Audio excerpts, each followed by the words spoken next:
Muchísimas gracias por estar aquí. Les hicimos esperar unos minutos. Nos acompaña hoy la profesora Virginia Barros, doctora en ciencias biológicas, doctora en neurociencias, monitora de Fertiliscar, lo puede pronunciar ella después mejor, Dice profesora de que, grado en el Instituto en Ciencias para la Familia, en la carrera de la licenciatura en Orientación Familiar y en esta formación académica, esta diplomatura que están cursando. Los dejo con ellas y bueno, y quedo acá a disposición. Bienvenida también Virginia. bueno, gracias Marcela. Bueno, cualquier cosa me van a ir avisando, digamos, si voy muy rápido. La idea es hablar sobre todo de lo que es anatomía y fisiología de la reproducción hoy. Vamos a abordar, digamos, ese tema desde, digamos, de fondo para que después podamos entender lo que es la fertilidad y la infertilidad y cómo se puede abordar, digamos, del lado, digamos, de la parte de salud médica, ¿no? Cómo uno puede acompañar desde ese lado, ¿sí? Em, lo que es la anatomía y fisiología de reproducción, entonces la idea es esa, abordar en la fertilidad e infertilidad. Entonces, para lo que vamos a avanzar ahora, lo primero que vamos a avanzar es, esta frase me encanta, el conocimiento os hará libres, ¿sí? De Sócrates. ¿Por qué? Porque lo que nosotros buscamos siempre es conocer, ¿sí? Informarse, investigar, ¿sí? Saber con qué herramientas contamos, ¿sí? Para poder tomar una decisión, ¿sí? Que sea, digamos, acorde a lo que cada uno crea mejor y conveniente, pero con todas las herramientas y todos los fundamentos necesarios. Que eso a veces falla, ¿no? Entonces, por eso la idea nuestra es capacitarlos a ustedes de la mayor manera posible, ¿sí? Dentro de lo que uno pueda ver dentro de esta diplomatura y en este módulo, van a ir abordando, digamos, un fundamento, digamos, de base para después ir avanzando, digamos, en mayor conocimiento, aristas, ¿sí? Y distintas herramientas que ustedes lo van a hacer, digamos, fortalecer el día de mañana para poder acompañar de la mejor manera posible al que llegue al consultorio o donde estén para poder atender y acompañar, ¿sí? Entonces, con esta escultura, digamos, de estos monitos, la idea es, ahora vamos a profundizar bien, pero la idea es eso, digamos, ¿sí? No mirar para otro lado, no callarse, ¿sí? Y siempre escuchar todas las campanas, todo lo que haya, y para eso uno tiene que actualizarse también en este tema, que va avanzando día a día, todo lo que es la ciencia, ¿sí? Y también el conocimiento, ¿está bien? Entonces, en esto de anatomía y fisiología de reproducción, nosotros les cargamos, digamos, en el módulo, en este módulo, en la unidad 2 y 3. Unidad 2, anatomía y fisiología. También hablamos un poco del modelo Creighton, después hablamos de lo que es NAPRO, pero en esta clase, digamos, lo que nos vamos a enfocar sobre todo es eso. Herramientas y la raíz, ¿sí? Como para saber bien anatomía y fisiología para hablar después de los distintos abordajes. Hombre y mujer, vamos a hablar, ¿sí? Cómo es la fertilidad, después vamos a hablar, ¿sí? Cómo es la infertilidad, ¿sí? Y abordajes en casos de infertilidad. Entonces, anatomía y fisiología de reproducción, ¿sí? Vamos a hablar y encarar primero al varón, ¿sí? Al hombre, si el hombre siempre es fértil. ¿Qué significa esto de que el hombre siempre es fértil? ¿Sí? En condiciones saludables, ¿sí? Siempre vamos a hablar en condiciones saludables y después ver distintos, vamos a seguir por las distintas ramificaciones del tema, ¿sí? No vamos a hablar de todo hoy porque es imposible, ¿sí? Pero sí, si hay alguna pregunta puntual y se las pueda responder, lo vamos a hacer. La idea es ir frenando, yo les voy a frenar, digamos, cuando terminemos de hablar de anatomía y fisiología, para ver si hay alguna pregunta que haya quedado, digamos, inconclusa. Después vamos a hablar de los distintos temas y así frenando para ver si hay preguntitas puntuales, ¿sí? Entonces, ¿a qué se refiere que el hombre siempre es fértil? ¿Sí? El hombre a partir de los 12, 13 años de edad empieza la producción de espermatozoides, ¿sí? Ahora vamos a hablar un poquito más de anatomía y fisiología al respecto. Y esos espermatozoides que están en esta fotografía, ¿sí? Em, se van a producir desde los 12, 13 años de edad y en condiciones saludables se producen todos los días en forma lineal, por eso siempre es fértil el varón. A veces puede haber una condición de subfertilidad en el varón, ¿sí? Que puede deberse a distintas situaciones, ¿sí? Que después podemos abordarlas, ¿sí? Pero en principio siempre es fértil, ¿sí? Una continua fertilidad. Entonces acá lo que dice en esta fotito, el eyaculado de un varón adulto contiene en promedio 200 millones de espermatozoides, ¿sí? ¿Cómo es el aparato genital masculino? ¿Sí? El aparato genital masculino, ¿sí? Tiene los órganos externos, ¿sí? Lo que es, si nosotros miramos acá, el testículo, ¿sí? Hay dos testículos que están dentro de la bolsa escrotal y están por fuera, ¿sí? ¿Por qué? Porque necesitan una temperatura menor a la corporal para poder producirse bien, que tenga buena morfología, se capaciten bien, ¿sí? Y esos espermatozoides que van a ir desarrollándose, ¿sí? Van a ir saliendo desde los testículos, van a ir por los conductos deferentes, van a pasar por distintas vesículas donde se capacitan, ¿sí? Se van capacitando, se va formando lo que es el fluido seminal que va a contener a los espermatozoides, y ese fluido seminal es el que va a salir por la uretra hacia el exterior, ¿sí? Lo que tiene que ver con esto, digamos, puntualmente, sí, el tema de, digamos, de lo que es el aparato genital masculino y el tema de la temperatura, que sea una temperatura menor a la corporal, es muy importante. ¿Por qué? Porque todo lo que tiene que ver, por ejemplo, con el varicocele, no me voy a extender en esto, sí, pero se los nombro nada más, el varicocele lo que hace es aumentar la temperatura corporal, sí, alrededor de los testículos, y eso hace que baje la calidad espermática. ¿Sí? Entonces es un punto como para tener en cuenta, digamos, que a veces puede haber una subfertilidad por el hecho de la varicocele o también puede llegar a pasar por estilos de vida, ¿sí? De usar que algo que haga que el testículo tenga mayor temperatura, ¿sí? Como por ejemplo los polistas o gente que anda demasiado en bicicleta, ¿sí? Puede aumentar la temperatura en los testículos y eso hace que baje la calidad espermática también para una visión, digamos, también de lo que es estilo de vida, ¿sí? Entonces, en esto de que el hombre siempre es fértil, ¿sí? El contraste viene acá con la mujer que es infértil la mayor parte del tiempo, ¿sí? Entonces, el hombre produce espermatozoides todos los días, ¿sí? A partir de los 12, 13 años de edad. Ahora la mujer, ¿sí? No está ovulando todos los días, ¿sí? La mujer tiene un momento ovulatorio en cada ciclo, ¿sí? Y nosotros podemos aprender a ver ese momento ovulatorio con distintas técnicas, ¿sí? Entonces,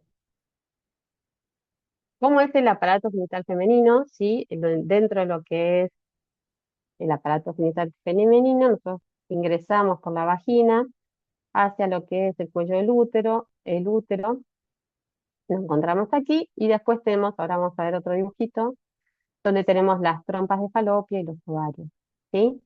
Entonces, todo lo que es el aparato reproductor femenino está también, digamos, protegido por el hueso púbico, perdón, ¿sí? Y lo que tiene que ver con lo que es la anatomía femenina es muy importante también, ¿sí? No vamos a entrar en detalle en esto, ¿sí? Pero puede haber alteraciones, digamos, de lo que es el útero, ¿sí? Si está en retroversoflexión, depende de la anatomía también, va a cambiar, digamos, lo que es la fertilidad de la mujer también, ¿sí? Entonces, si nosotros vemos esto, digamos, de la anatomía, ¿sí? Todo lo que es el aparato reproductor femenino, en contraste con el varón, ¿sí? En las mujeres es todo interno, ¿sí? Entonces, uno tiene que ingresar para ver todo lo que es el aparato reproductor femenino. Entonces, lo único que está externo son los labios, ¿sí? Y cuando uno ingresa, ¿sí? Hacia la vagina, nosotros acá estamos por debajo de la vagina, vamos a encontrarnos con lo que es el cuello del útero, ¿sí? Ahí es donde se hace el Papá Nicolau, y cuando uno ingresa hacia el útero, lo primero que se va a encontrar es este aparato, un órgano, digamos, que es el cervix, ¿sí? Donde están las criptas o hendiduras cervicales. El cervix, ¿sí? Es de lo que no habla mucha gente, ¿sí? En el cervix se produce lo que es el moco cervical, ¿sí? Y el moco cervical, del que vamos a hablar en un ratito, ¿sí? Pero no detenidamente, porque no es una clase de modelo crédito en esto, ¿sí? Pero sí es importante que lo sepan. Se produce internamente, cae a la vagina y la mujer lo puede ver exteriormente, ¿sí? Lo que es el moco cervical, digamos, se produce alrededor del momento ovulatorio, esto lo vamos a hablar, ¿sí? Y es importante también para la fertilidad de la mujer, ¿sí? Natural. Cuando uno ingresa hacia el útero, ¿sí? El útero tiene una forma de pera, o sea, todo lo que está acá, digamos que dibujado, entra en la palma de una mano, ¿sí? Entonces, el útero es un órgano bien musculoso, tiene tres capas, ¿sí? La capa interna que rodea el útero se llama endometrio, ¿sí? Del que vamos a hablar también detenidamente porque el endometrio es muy importante para albergar al embrión y el desarrollo del embrión. Y el endometrio es el que va a ir creciendo durante todo el ciclo y se pierde la menstruación cuando se descama, ¿sí? Ahora, a cada lado, ¿sí? Tenemos las trompas de falopio, ¿sí? Y los ovarios. ¿Cómo son las fases del ciclo menstrual? O sea, el ciclo menstrual, ¿sí? Cuando inicia el ciclo menstrual, inicia con la menstruación, ¿sí? Hay mujeres que tienen un sangrado de menstruación que no puede ser que sea muy abundante y va bajando con los días, ¿sí? Y hay mujeres que tienen menstruación que puede ser leve, va subiendo y va bajando, ¿sí? Esos patrones, digamos, cuando uno observa ese patrón, ¿sí? Puede identificar si hay alguna alteración también en ese patrón de sangrado, ¿sí? Y dependiendo de la mujer, puede llegar a durar, dependiendo de la mujer, 4, 5, 6 días, 7 días, pero que no sea más de esos días, ¿sí? Porque si no, ya no estaba hablando de alguna alteración. Inicia con la menstruación, ¿sí? El ciclo, y termina con la siguiente menstruación. Y eso configura la longitud del ciclo, ¿sí? Ahora, cada mujer puede tener su patrón de ciclos, ¿sí? Eso es importante, ¿sí? Normalmente las mujeres que tienen ciclos regulares tienen una duración de los ciclos de 24 días, 25 días hasta 38 días, ¿sí? Entonces, la mujer puede tener, ¿sí? Un ciclo corto, ¿sí? De 24, 25 días, que inicia con la menstruación y termina el día anterior de la siguiente menstruación, un ciclo de regular de 28, 30, 32 días y un ciclo largo que puede durar hasta 38 días, ¿sí? Ahora, desde que inicia la menstruación hasta que ocurre el momento de la ovulación, que lo vemos en barra negrita acá, ¿sí? A esto se considera la fase preovulatoria, ¿sí? De la que vamos a hablar en un ratito más, en más profundidad, ¿sí? Lo que es la fase preovulatoria, ¿sí? Puede ir variando ciclo a ciclo, ¿sí? Entonces, ¿qué es lo importante de esto también? ¿Sí? Que si la mujer puede saber, digamos, cuándo ocurre ese momento ovulatorio, se va a dar cuenta que por ahí ocurre cerca de la menstruación o se aleja de la menstruación, ¿sí? Entonces, identificando eso, como se le llaman marcadores biológicos, uno puede ver cuándo, digamos, está ovulando, ¿sí? O alrededor de ese momento de ovulación, ¿sí? Ahora, una vez que ocurre la ovulación, ¿sí? Hasta que vuelve la siguiente menstruación, lo que es la fase posovulatoria, ¿sí? Tiene que ser de duración bien estable y tiene que durar alrededor de 9 a 16 días, 17 días, ¿sí? Una vez que el óvulo se libera del ovario, que lo vamos a ver ahora detenidamente, ¿sí? La fase posovulatoria es importante que dure un mínimo de 9 días, ¿sí? Que eso va a hablar de una buena salud también, y además, en el caso de una búsqueda de embarazo, también va a permitir que el embarazo, digamos, pueda implantarse el embrión y pueda desarrollarse, ¿sí? Ahora, un máximo de 16, 17 días también habla de una buena fase posovulatoria y lo vamos a ver en un ratito, ¿sí? Cuando la mujer va viendo ciclo a ciclo, también puede identificar esos marcadores biológicos y esa fase postovular, identificar ese momento ovulatorio, va a saber cuándo vuelve la siguiente menstruación, ¿sí? Lo que vemos acá oscuro en cada ciclo graficado acá es lo que es la presencia del moco cervical, ese moco cervical que se produce internamente en la mujer, que cae a la vagina y la mujer pasando el papel higiénico lo puede ver exteriormente, ¿sí? Ese moco cervical aparece unos días previos o alrededor del momento de la ovulación, dependerá de cada mujer cuántos días aparezca, de qué calidad sea y demás. Esas son otras cosas que se ven, digamos, cuando uno observa, digamos, mediante estos métodos, ¿sí? Bien, entonces, ¿qué es lo que vemos acá? Esto es, digamos, lo que es un ovario, ¿sí? Esto es todo un ovario, y el camino que sigue ese un óvulo inmaduro en todo ese desarrollo, desde que inicia la menstruación hasta que vuelve la siguiente menstruación, ¿sí? Entonces, dentro de ese ovario que vemos acá, ¿sí? Vemos, estos son los óvulos inmaduros, ¿sí? Que en cada ciclo, digamos, cuando inicia el ciclo, inicia la menstruación, se selecciona un puñadito de esos óvulos inmaduros, de los cuales uno va a llegar a madurar totalmente y ocurrir el momento de la ovulación, ¿sí? En condiciones normales. Entonces, ese óvulo inmaduro, ¿sí? Va a ser seleccionado, alrededor de ellos se forman células, formando un folículo, ¿sí? Y ese folículo en desarrollo va a ir madurando ese óvulo y ese óvulo va a ir creciendo, ese folículo va a ir creciendo, uno lo puede ver todo este caminito que vamos viendo cuando las mujeres se hacen ecografías transvaginales, pueden ver cómo va madurando esos folículos alrededor de su ciclo, ¿sí? O sea que pueden ver también el momento ovulatorio o la fase posovulatoria, ¿sí? Entonces, todo esto es la fase preovulatoria, desde que el óvulo inmaduro va a ser seleccionado, ¿sí? Se va a formar un folículo, el folículo va a ir madurando ese óvulo, y ese óvulo va a ir madurando y ese folículo va creciendo hasta llegar a un folículo bien maduro, folículo de Graf, y en ese momento, luego, al día siguiente, ocurre ese momento de ovulación. Cuando ocurre el momento de ovulación, el óvulo sale del ovario y es captado por las trompas de falopio, ¿sí? Que también es importante saber que las trompas de falopio tienen una movilidad, ¿sí? Uno lo ve en un dibujito, ¿sí? Pero las trompas de falopio tienen una movilidad que pueden agarrar óvulos de un ovario o del otro, ¿sí? El óvulo maduro, el óvulo ya ovulado, maduro, eh, ingresa a las trompas de falopio y puede aguardar ahí de 12 a 24 horas el momento de la unión con el espermatozoide y la concepción, ¿sí? El óvulo es una gran célula que tiene muchas mitocondrias, mucha energía, ¿sí? Es muy interesante todo el tema de, el óvulo, la energía que tiene, las mitocondrias y demás. Este, es una gran célula, pero sobrevive 12 a 24 horas si no es fertilizado, ¿sí? Obviamente la humanidad no depende de solamente esas 12 a 24 horas para que sea fertilizado, sino lo que vamos a hablar un poquito más adelante es qué es lo que agranda la ventana de la fertilidad o la fertilidad entre el hombre y la mujer, que es la presencia de ese moco cervical, ¿sí? Una vez que se libera ese óvulo, ¿sí?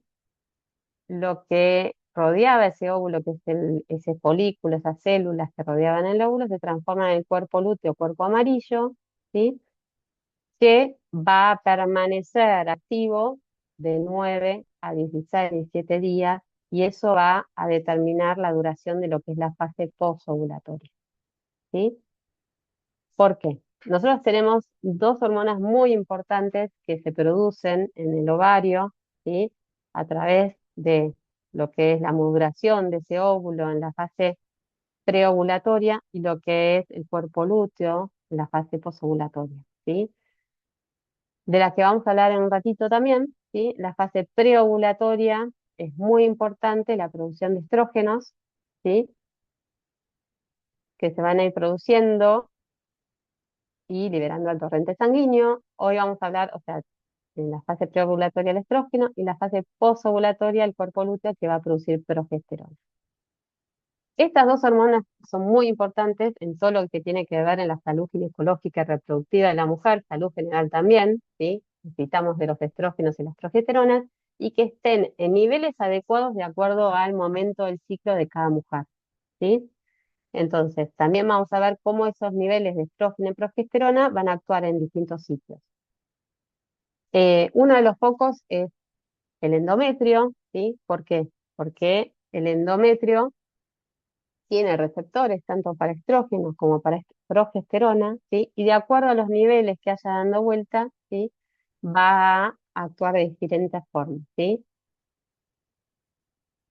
Y otro foco donde vamos a hablar es el tema de la progesterona que se produce luego del momento ovulatorio. La progesterona es muy importante. ¿Por qué? Porque va a terminar de fortalecer lo que es el endometrio, lo llena de vasos sanguíneos y capilares, ¿sí? Y lo que va a hacer la progesterona es poder, en el caso de que haya un embarazo, ¿sí? El embrión se va a ir a implantar en el endometrio y el endometrio debe estar bien fortalecido y el cuerpo lúteo va a seguir liberando progesterona en el caso de que no haya un embarazo, ¿sí? ¿Por qué? Lo vamos a ver un ratito, pero es muy importante cuando el embrión, ¿sí? Se implanta en el endometrio, va a liberar una señal que hace que el cuerpo lúteo siga funcionando al menos las primeras 12 semanas de gestación, ¿sí? Entonces, en el caso de un embarazo, el cuerpo lúteo sigue funcionando 12 semanas para seguir produciendo la progesterona que va a ayudar al embrión y al niño a desarrollarse hasta las 12 semanas. Una vez que la placenta está bien formada, ¿sí? La placenta por sí sola va a producir progesterona y va a continuar con el embarazo, ¿sí? Estos son puntos muy importantes. ¿Por qué? Porque todo esto es en condiciones saludables, ¿sí? Si hay algo que está alterado, ¿sí? Hay algo para corregir, ¿sí? De la parte médica. ¿Está bien? Esto que vemos acá es digamos, lo que es la eclosión, ¿sí? Cuando nosotros, digamos, cuando se puede ver por, digamos, ecografías transvaginales, y bueno, estas son fotografías, donde, digamos, el óvulo está saliendo, ¿sí? Del ovario y eclosiona hacia las trompas, ¿sí? Como una explosión, digamos. Bien. Lo que es importante también saber que todo esto, digamos, no está, digamos, desconectado una cosa con la otra, ¿no? Y eso es importante, sobre todo en esta diplomatura, ¿sí? Saber que no actúa el ovario por su lado, no actúa el endometrio por su lado, no es que, digamos, ¿sí? Somos uno, ¿no? Entonces, todo lo que tenga que ver internamente, como esto del eje hipotálamo, hipófisis, adrenal, ¿sí? O gonadal, ¿sí? Todo va a actuar, digamos, en relación, ¿sí? Entonces, en esto nos enfocamos nada más, digamos, en el tema de, sí, bueno, la producción de, o sea, todo lo que es el sistema reproductivo, ¿sí? Cómo van a actuar, digamos, el eje hipotálamo, hipófisis, ¿sí? Y las hormonas para activar lo que sea, digamos, el desarrollo y maduración. En el caso de las mujeres, ¿sí? La maduración de los óvulos, ¿sí? En esos folículos, ¿sí? Y que se dé todo lo que es el proceso, digamos, de fertilidad en la mujer. Y en los testículos, ¿sí? También van a actuar, digamos, todo lo que es el eje hipotálamo, hipófisis y gónadas, ¿sí? Va a actuar todo lo que es LH, FSH también, en lo que es el testículo, para el desarrollo, ¿sí? De la espermatogénesis o el desarrollo de los espermatozoides, ¿sí?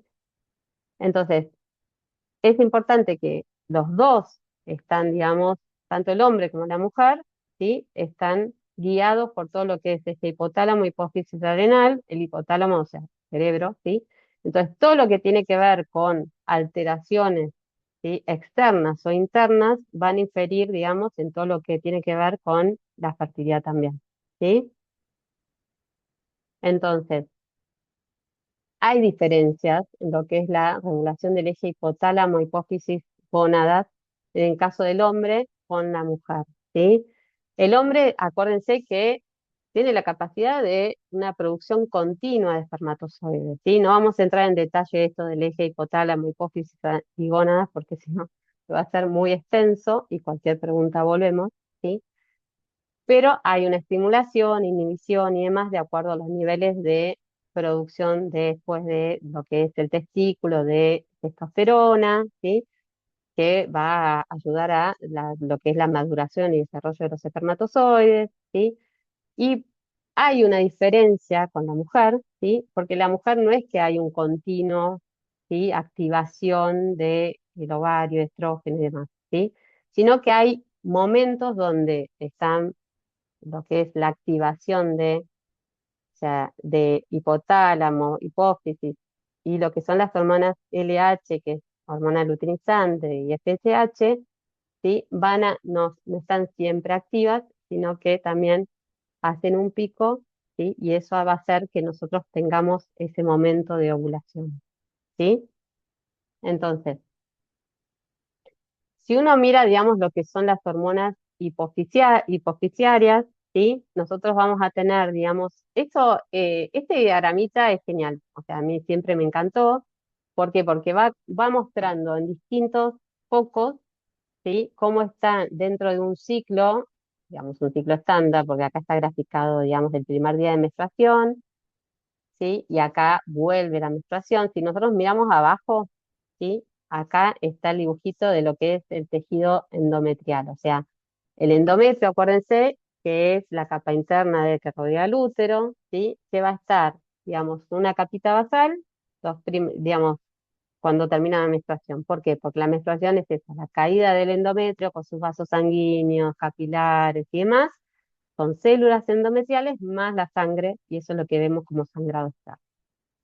Dura unos días, dependiendo de cada mujer cuánto dura, eso ya lo hablamos, y entonces hasta que queda, digamos, cae ese endometrio, la mujer lo ve como sangrado externo, este es un corte de endometrio que se ve, y entonces por ahí a los 5 6 7 8 días, depende de cada caso, ya deja de caer el sangrado, ¿sí? Y la mujer tiene una capita basal de endometrio.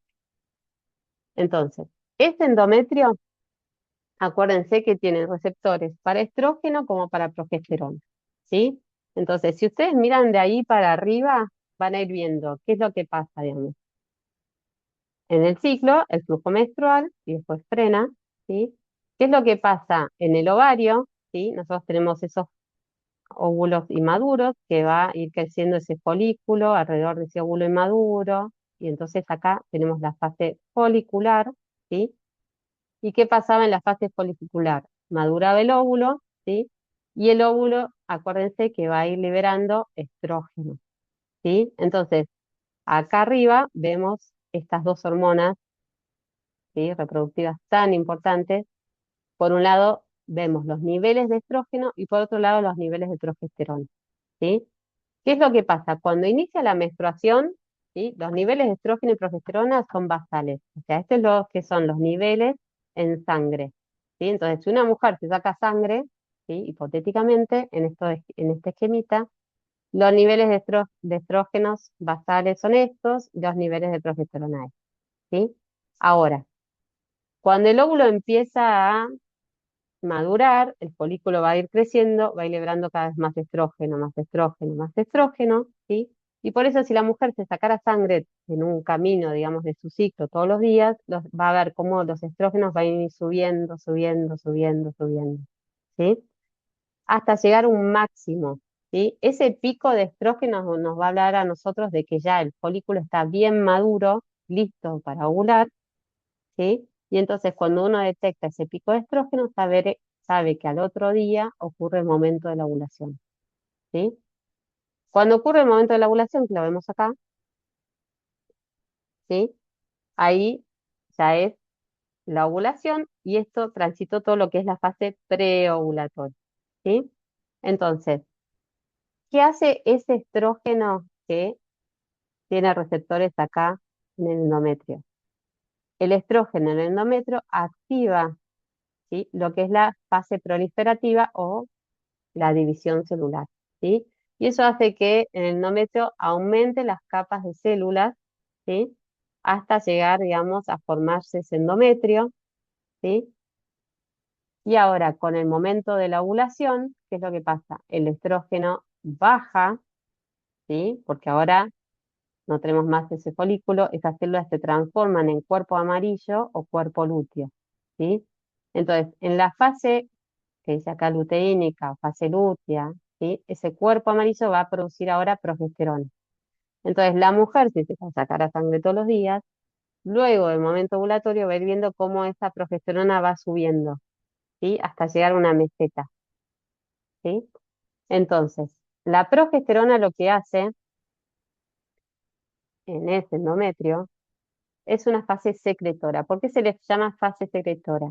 La progesterona tiene receptores también en el endometrio y lo que hace la progesterona es terminar de fortalecer este endometrio y lo llena de vasos sanguíneos y capilares, ¿sí? O sea, va a preparar, terminar de preparar ese endometrio para que esté bien irrigado, ¿sí? Para que si hay una concepción, un embarazo, el embrión pueda implantarse, ¿sí? Y desarrollar. ¿Está bien? En el caso que el embrión, ¿sí? En el caso de que haya un embarazo, el embrión se va a implantar, ¿sí? Acá, y eso, en el momento de la implantación, envía una señal que hace que el cuerpo lúteo le dice, seguí funcionando porque hay un embarazo, ¿sí? Entonces, el cuerpo lúteo sigue funcionando durante las 12 semanas, las primeras 12 semanas de gestación, hasta que la placenta por sí sola pueda producir progesterona, ¿sí? Eso en condiciones normales. Si no hay un embarazo, ¿sí? Lo que es el cuerpo lúteo, ¿sí? Deja de funcionar en condiciones saludables de 9 a 17 días, dependiendo de cada mujer, ¿sí?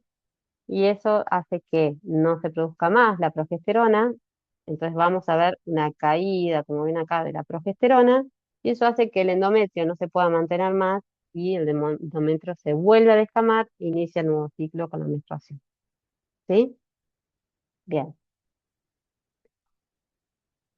Este es otro dibujito muy similar, ¿sí? Que está en cualquier otro libro. Y entonces nosotros vamos a poner, este se me quedó desfasado, esta equivalencia, digamos, cuando hablamos de fertilidad. O sea, cuando uno habla de fertilidad no puede hablar de hombre separado de mujer, sino que hablamos de ambos, ¿sí? Entonces, ¿qué es lo que pasa? En condiciones saludables, el hombre siempre es fértil. ¿Qué significa? Los espermatozoides se producen todos los días, ¿sí? La fertilidad, ¿sí? Es todos los días. Y entonces si uno va graficando, digamos, o sea, graficando, observando o lo que sea, digamos, que quiera hacer, desde que inicia el ciclo, ¿sí? Hasta que vuelve el siguiente ciclo, que puede ser en condiciones de ciclos regulares de 24, 38 días, que eso es lo que dice acá, ¿sí? Uno puede ir viendo, digamos, que el hombre siempre es fértil en condiciones normales, ¿sí? Una linealidad en el tiempo. En cambio, la mujer no, ¿sí?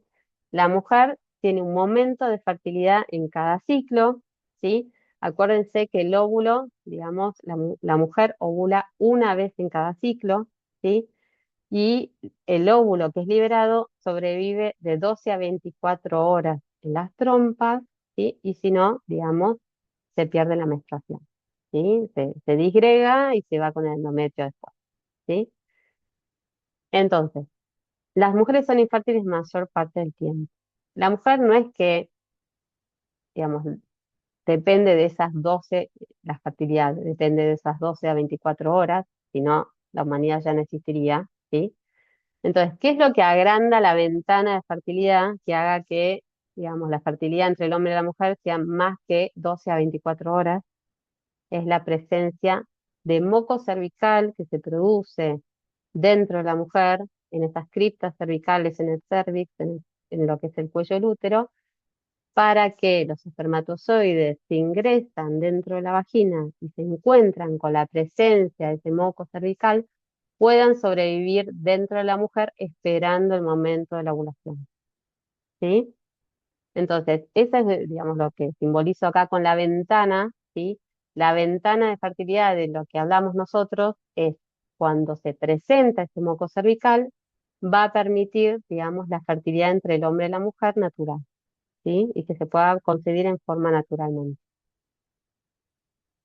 Entonces, la fertilidad de la mujer depende no solo de la ovulación, ¿sí? Sino de la aparición de un moco, ¿sí?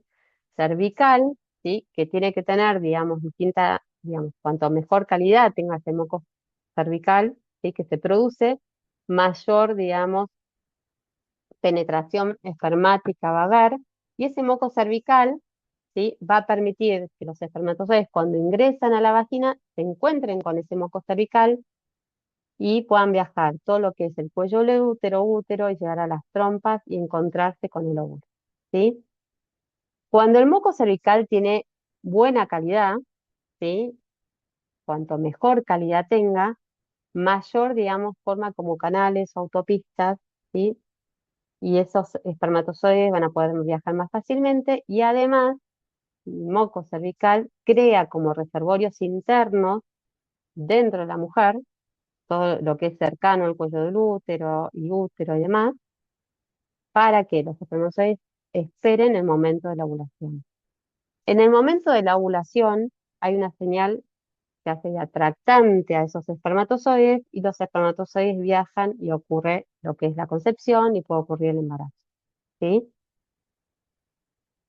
Si cuando el moco, digamos, o sea, después cuando esto, digamos, de lo que es la presencia del moco cervical, también, digamos, depende de las hormonas, ¿sí? Entonces, siempre estamos hablando de que nosotros, ¿sí? Dependemos, digamos, de lo que es el eje hipotálamo, hipófisis, gónadas que funcione bien, que lo que es la fase preovulatoria funcione bien, que la fase posovulatoria funcione bien, que los niveles de estrógeno y progesterona sean los adecuados para que el moco cervical también, que es muy importante en el tema de la fertilidad natural, ¿sí?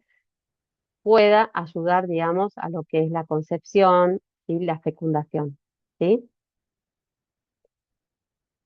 Entonces, nosotros, digamos, dentro de lo que es este dibujito, digamos, que vemos acá, dibujito medio anatómico, podemos ver a la izquierda, ¿no? Todo lo que es la vagina por debajo, no sé si lo llegan a ver, espero que lo lleguen a ver bien. La vagina por debajo, ingresamos al cuello del útero, acá es donde está el cervix, donde están las criptas cervicales y se produce el moco cervical, también en respuesta a los niveles de estrógeno o progesterona circulante, ¿sí? Arriba está el útero, a cada lado las trompas, ¿sí? Y los ovarios, ¿sí?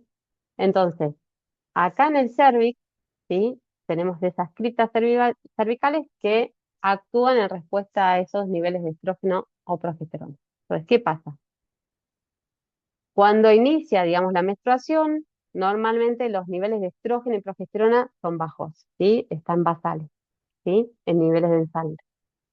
Cuando nosotros, cuanto más nos acercamos desde el momento ovulatorio, ¿sí? Mayores niveles de estrógeno se van a producir en condiciones saludables, ¿sí? Y eso va a hacer que los estrógenos viajan por el torrente sanguíneo, ¿sí? Y van a actuar en lo que vemos acá, que esto es la vagina por debajo, cuello del útero y arriba se abriría el útero, ¿sí? Entonces, esto que vemos acá son las criptas o hendiduras cervicales, ¿sí? Ahora, las criptas o hendiduras cervicales, ¿sí? Poseen receptores tanto para estrógeno como para progesterona, ¿sí? Entonces, cuando aumentan los niveles de estrógeno, se activan receptores, ¿sí? Lo voy a mostrar en la derecha porque es cuando ocurre el momento ovulatorio. Se activan receptores que tenemos acá en las criptas cervicales y se va a producir un moco cervical que va a caer a la vagina y la mujer si pasa el papel higiénico lo puede ver exteriormente, ¿sí? Ese moco cervical, cuanto más nos acercamos al momento de la ovulación, ¿sí? Cuando hay buen estrógeno, buena producción de moco, ¿sí? Y todas las condiciones son saludables, va a aparecer moco cervical por ahí. Empieza a aparecer por ahí un moco chiquitito y blanco que se va transformando en moco transparente, que se puede estirar varias veces, ¿sí? Que tenga buena calidad, bien elástico. Y por ahí, cuando uno pasa el papel higiénico, tiene lubricación que resbala como aceite, ¿sí? Ese moco cervical, dependiendo de cada mujer, cuántos días aparezca, ¿sí? Hay, digamos, en la media de las mujeres tienen una aparición de ese moco de 4 o 5 días, ¿sí? Con, después podemos ver otros casos donde puede haber alteraciones de presencia de ese moco cervical, ¿sí? Entonces, el moco cervical aparece, se puede evidenciar y uno puede detectar cuando uno se está acercando a ese momento ovulatorio y si uno aprende, digamos, con distintas técnicas de métodos naturales, como modelo Creighton, soy instructora, como cualquier otro método natural, también se puede aprender, digamos, con lo que es el billing, citotérmico, ¿sí? La presencia de moco cervical nos va a estar hablando de cuándo inicia la ventana de fertilidad y termina la ventana de fertilidad. Entonces, observando esos marcadores biológicos, uno puede ver que esa presencia de moco cervical nos va a hablar de la ventana de fertilidad que tenga esa pareja matrimonial, ¿sí? Entonces, ¿qué es lo que pasa? Cuando ocurre el momento de la ovulación, ¿sí? Acuérdense, bajan los niveles de estrógeno, ¿sí? Y ahora lo que aumenta es la progesterona, ¿sí? ¿Qué es lo que va a hacer la progesterona? Actúa también ahí en el cérvix, ¿sí? Esa progesterona, y lo que hace es producir un moco que es, o sea, es un moco más denso, que va a ir taponando todo lo que es el cuello del útero, ¿sí? Hasta que después queda todo el útero cerrado nuevamente por ese moco cervical que lo tapona, ¿sí? Bien. Entonces es importante que quede claro que la fertilidad depende de tres factores, ¿sí? Buenos espermatozoides, los buenos óvulos y la presencia de un buen moco cervical, ¿sí? Entonces, y que quede claro, no hay moco cervical, no va a poder unirse el espermatozoide con el óvulo, ¿sí? Entonces, cuando uno mira, digamos, estos tres factores, ¿sí? Tienen que darse los tres al unísono, ¿sí? Para poder hablar de una fertilidad natural, ¿sí? Entonces, vamos por punto, no voy a entrar tan en detalle, después cualquier cosa, acuérdense que vamos a hacer un parate por si les queda alguna duda de esta primera parte, ¿sí? ¿Qué pasa con los espermatozoides? ¿Sí? Yo les dije que en condiciones saludables, normales, los hombres producen espermatozoides desde los 12, 13 años de edad, todos los días durante su vida, ¿sí? Puede ocurrir que hasta los 60, 70, dependiendo del caso, ¿sí? El hombre produce espermatozoides, una fertilidad lineal, ¿sí? Bien, como yo les contaba, lo más importante que uno tiene que, digamos, tener en cuenta en todo lo que tiene que ver, digamos, esta diplomatura y cuando hablamos de fertilidad o infertilidad, ¿sí? Es que no podemos hablar solamente de espermatozoides o solamente de óvulos, o solamente de, de la presencia del moco o solamente de anatomía y fisiología, ¿sí? O sea, todo tiene que ver con todo, o sea, nosotros estamos ligados a todos, ¿sí? A todo el mundo que rodea y que nos altera, ¿no? También. Entonces, los espermatozoides es muy importante, acá me voy a hacer un parate, eh, cuando uno habla de los espermatozoides, no guiarse solamente, digamos, por un espermograma, ¿sí? Yo soy bióloga, soy instructora de modelo Creighton, aclaro, no soy médica, pero ¿cuál es la idea, digamos, de esta charla? ¿Sí? También que se lleven. Siempre que haya, digamos, algún espermatozoide, sí, ahí está la posibilidad de la concepción en forma natural, ¿sí? Entonces, cuando llegan, digamos, a lo que es la instrucción o que llega a una médica que utiliza el modelo Creighton o NAPRO, digamos, o cualquier otro método de medicina restaurativa, también lo vamos a nombrar más adelante, lo más importante es ver las causas, ¿no? Entonces, a veces, ¿qué pasa? ¿Los espermatozoides pueden estar alterados? Sí, puede ser que estén alterados. Muchas veces se puede mejorar, ¿sí? Un montón de veces, con algo muy sencillo como estilo de vida. Puede ser que los hombres tengan una enfermedad subyacente, ¿sí? Por ejemplo, o sea, hay un montón de alteraciones que puede haber en el varón, ¿sí? Que puede estar dada por un tema genético, por condiciones de estrés, por condiciones de estilo de vida, ¿sí? Las nutricionistas me pueden ayudar también. Y eso lo vamos a hablar también, digamos, el jueves que viene, que va a estar la charla de la Nutri, ¿sí? Y entonces todo lo que tiene que ver estilo de vida va a alterar. Entonces, como yo les nombré, el tema de los espermatozoides, un espermograma que por ahí puede ser bajo, que puede dar mal, puede ser que pueda revertirse perfectamente, digamos, como una buena medicina y acompañamiento, ¿sí? Eso para que no quede ahí en el tintero. Los óvulos, ¿sí? Entonces hablamos buenos espermatozoides, buenos óvulos tiene que haber también, ¿sí? Entonces, ¿qué pasa con esos buenos óvulos? ¿Sí?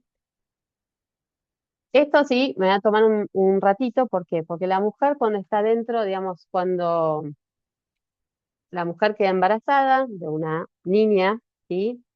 Se desarrolla ya, digamos, en la embriogénesis, cuando se desarrolla el ovario, se desarrolla todo lo que tiene que ver con esos folículos primordiales, que de luego, digamos, el feto acá, como dice, a las 20 semanas tenemos esos folículos primordiales. Después, al momento del nacimiento, vamos a tener de 1 a 2 millones de folículos primordiales, ¿sí? Y a la pubertad tenemos 500.000 folículos primordiales aproximadamente, ¿sí? Bien, entonces, ¿qué es lo importante de acá? O sea, con el tiempo, ¿sí? Desde el nacimiento, luego pasa la pubertad, que ahí comienza lo que es la captación de los folículos para la maduración, ovulación, ¿sí? De acuerdo a los ciclos menstruales. Con el tiempo se van a ir perdiendo todo lo que tiene que ver con esos óvulos, ¿sí? Hasta llegar a la menopausia y después, bueno, se pierden. Entonces, ¿cuáles son las 5 etapas de la fertilidad femenina? ¿Sí? Entonces, la primera etapa se le dice a los 14 años, que la mayoría de las mujeres ha empezado a ovular. Bien, acá también voy a hacer un parate. Hay, digamos, o sea, en los últimos estudios, por ahí, si hay alguien que le interesa, tengo cosas para enviar, digamos, eso, cualquier cosa me dicen, ay, me interesó tal tema o pasarme tal información, sí, yo tengo, digamos, no quiero entrar muy en detalle para que no se haga eterno esto, pero la edad de la menarca, digamos, de la primera menstruación, se fue adelantando con los últimos años. ¿Sí? Eso por ahí, si alguien está en tema, lo conoce, pero hoy en día ahí dice 14, yo diría 12, ¿sí? Y cada vez más, sobre todo en los países más desarrollados, ¿sí? Eso hay estudios, ¿sí? Que avalan eso, o sea, si quieren saber un poquito más, se los mando. Entonces, ¿qué es lo que pasa? Perdón, a mí me gustaría tener información sobre eso. Más allá de que Perfecto, soy mamá de perfecto. una niña, sé bueno, prematuro, digamos, no me acuerdo, no sabe el nombre, pero, y de tema de todo lo que son los tóxicos que se utilizan, entonces me interesa. Perfecto. Después cualquier cosa, si quieren ustedes, digamos, como estoy de profesora, me escriben por el foro y Dale, me dicen todo lo que necesiten. ¿Sí? perfecto, ¿Ok? gracias. Dale, Que- gracias. nada. Entonces, siempre, o sea, se va adelantando. Entonces, cuando se va adelantando la menarca, también se va cortando, digamos, el tiempo de vida de esos óvulos, ¿no? Nos vamos quedando sin óvulos cada vez más. ¿Sí? Entonces, el tema de las etapas, a la segunda etapa se considera 21 años que empieza la etapa de la mujer más fértil, ¿sí? Que, claro, lo que va pasando también, o sea, que se va posponiendo, digamos, el tema de la búsqueda de embarazos también con los años, esto, bueno, lo vemos, vamos a ir viendo seguramente en todo lo que es la cursada, ¿sí? Y al atrasarse todo eso por un tema laboral, por un tema de estudios y demás, también se va posponiendo el tema de la búsqueda de embarazo, ¿no? La etapa 3 se le llama a los 30 años, la fertilidad femenina empieza a decrecer, ¿sí? La etapa 4 a los 37 años, la fertilidad femenina decrece aceleradamente. Y en la etapa 5, 44 años, las probabilidades biológicas de ser madre empiezan a bajar, ¿no? Esto, o sea, obviamente, sí, vamos a ser sinceros, o sea, no es algo así estático, ¿no? Porque eso depende de cada mujer, cada estilo de vida que tenga la mujer, ¿sí? Cada historia de vida, ¿sí? Cada nutrición, cada factor externo, cada factor interno, o sea, depende de muchas cosas. Entonces, la valoración tiene que estar dada por una médica, ¿sí? Que busque las causas en el caso de que haya una infertilidad, ¿sí? Que busque bien las causas, las raíces por las cuales, digamos, no logran el embarazo en el caso de la búsqueda. ¿sí? Hay muchas, muchas cosas para ver y eso es lo lindo, digamos, de todo lo que es la medicina restaurativa, ¿sí? Que puede ser napro o cualquier otra que busque las causas y las raíces, ¿sí? Obviamente yo tiro por napro, obviamente, ¿sí? Entonces, ¿qué pasa con los números de folículos? Cuando, o sea, a partir del nacimiento, ¿sí? Habíamos dicho, tenemos un montón de folículos, digamos, en cada ovario, que cuando vamos pasando por la pubertad, ¿sí? Va a ir bajando los niveles de esos folículos hasta que se pierden en la menopausia, ¿sí? Bien, entonces la calidad de los óvulos también va decreciendo, digamos, con la edad, ¿sí? Eso es algo, digamos, totalmente normal, ¿sí? Como yo les decía, estos que son curvas, no todos nos ajustamos a esas curvas, obviamente, que depende de cada situación particular, ¿sí? Eso es muy importante que se vea, ¿sí? Por la parte médica. Entonces, como decíamos, la fertilidad depende de unos espermatozoides y esto el tema de los óvulos, ¿sí? ¿Qué otra cosa, digamos, no quiero ahondar demasiado, pero bueno, lo del tema de buenos óvulos, ¿sí? Hay muchos estudios, ¿sí? Es el tema de la reserva ovárica y demás, ¿sí? Y es importante que sepan también que mucho lo que es la medicina restaurativa, ¿sí? Que ayuda, digamos, a mejorar la calidad de los óvulos, ¿sí?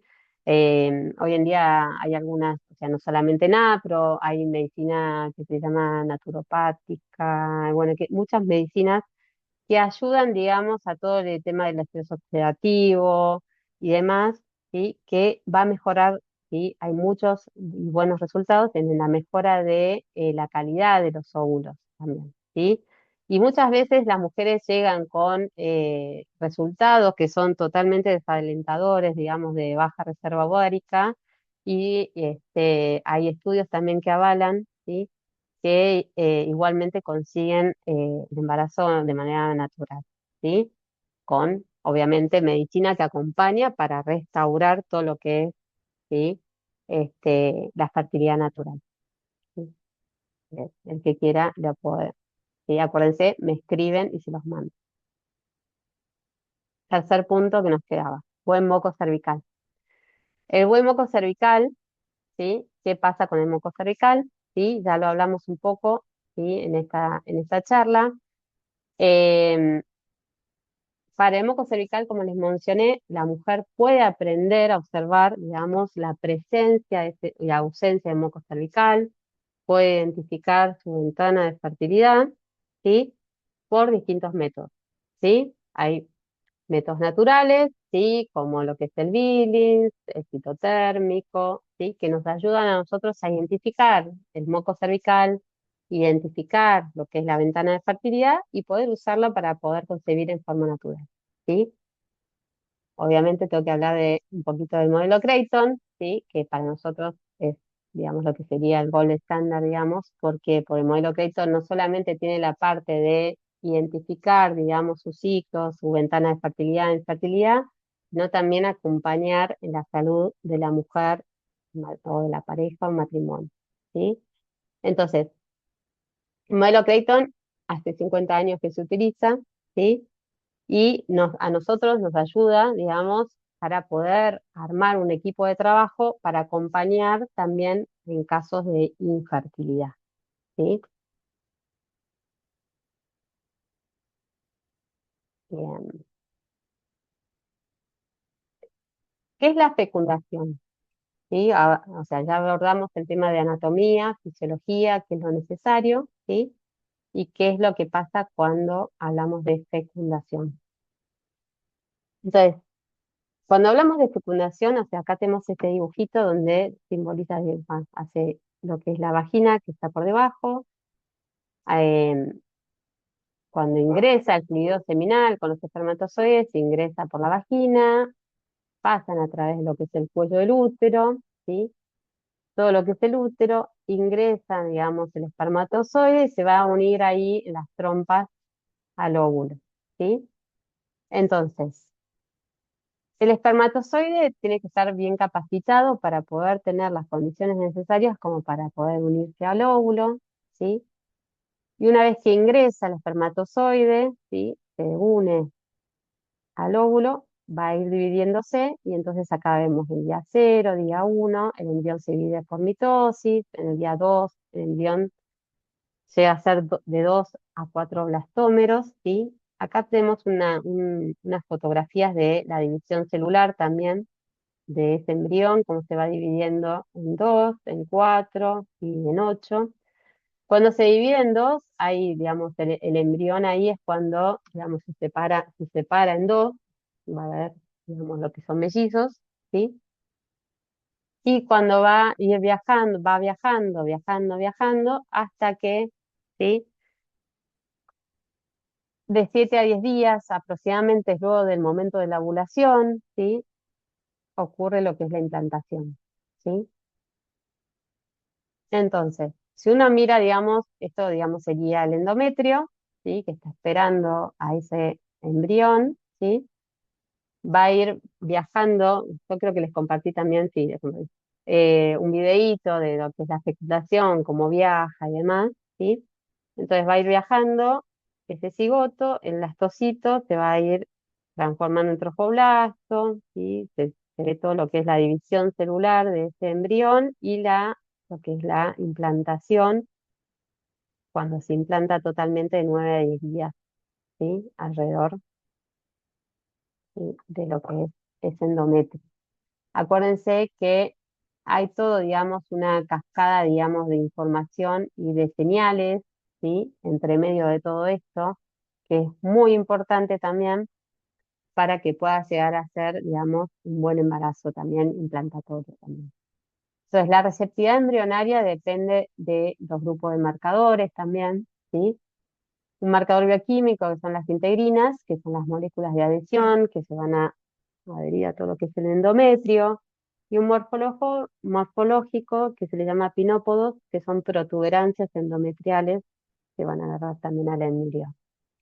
Entonces, cuando el blastocito entra en contacto con el endometrio, comienza a liberar citoquinas que actúan sobre el endometrio, aumentando las integrinas y favoreciendo la adhesión embrionaria, ¿sí? Entonces, todo eso que, o sea, que vamos viendo, o sea, hay un mundo de lo que es la embriogénesis, ¿sí?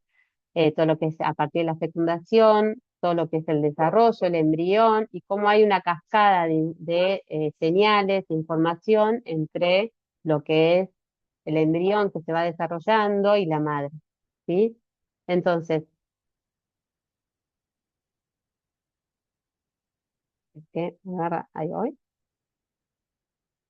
Esto que pegas acá así nomás es más que nada para nombrárselo, que es tan importante, digamos, ese diálogo molecular entre la madre y el hijo o hija, obviamente, ese embrión, ¿sí? A partir de la concepción hay una cascada de información entre madre e hijo, ¿sí? Que va a ser desde que recorre el camino hacia el útero, el embrión, ¿sí? Va a ir liberando interleuquinas que reciben de los receptores específicos de las trompas de falopia de la madre, y también el embrión, ¿sí? Va a entrar, digamos, a actuar, digamos, a partir que se va desarrollando, va a ir liberando también señales para que el cuerpo lúteo siga funcionando, para que el cuerpo lúteo siga produciendo esta progesterona, ¿sí? Entonces hay una interrelación entre la madre y el hijo que es muy importante y eso lo podemos ver, digamos, en embriogénesis, ¿sí? Pero se los muestro así para que lo vayan viendo. Entonces, se dice que la madre orienta el recorrido del embrión hasta el útero, animándole a crecer y a seguir viviendo a través de una respuesta específica, ¿sí? Las trompas de falopio, ¿sí? Producen factores de crecimiento, ¿sí? Que permiten el desarrollo embrionario y factores de supervivencia que van inhibidores de la apoptosis o muerte celular programada que inyectan la vitalidad que el embrión necesita, ¿sí? Eh, entonces, todo esto que habla, digamos, de señales, citoquinas, interleuquinas y demás, también hay una respuesta inmunitaria dando vueltas, ¿sí? Y hay toda una comunicación entre la madre gestante y el embrión. Acá alguna pregunta puntual que no sea, digamos, ahondar más en el tema, porque por ahí se nos va de las manos. Venimos bien. Bien, cualquier cosa me pueden escribir, acuérdense. ¿Sí? Virginia, Entonces, discúlpame, sí, sí.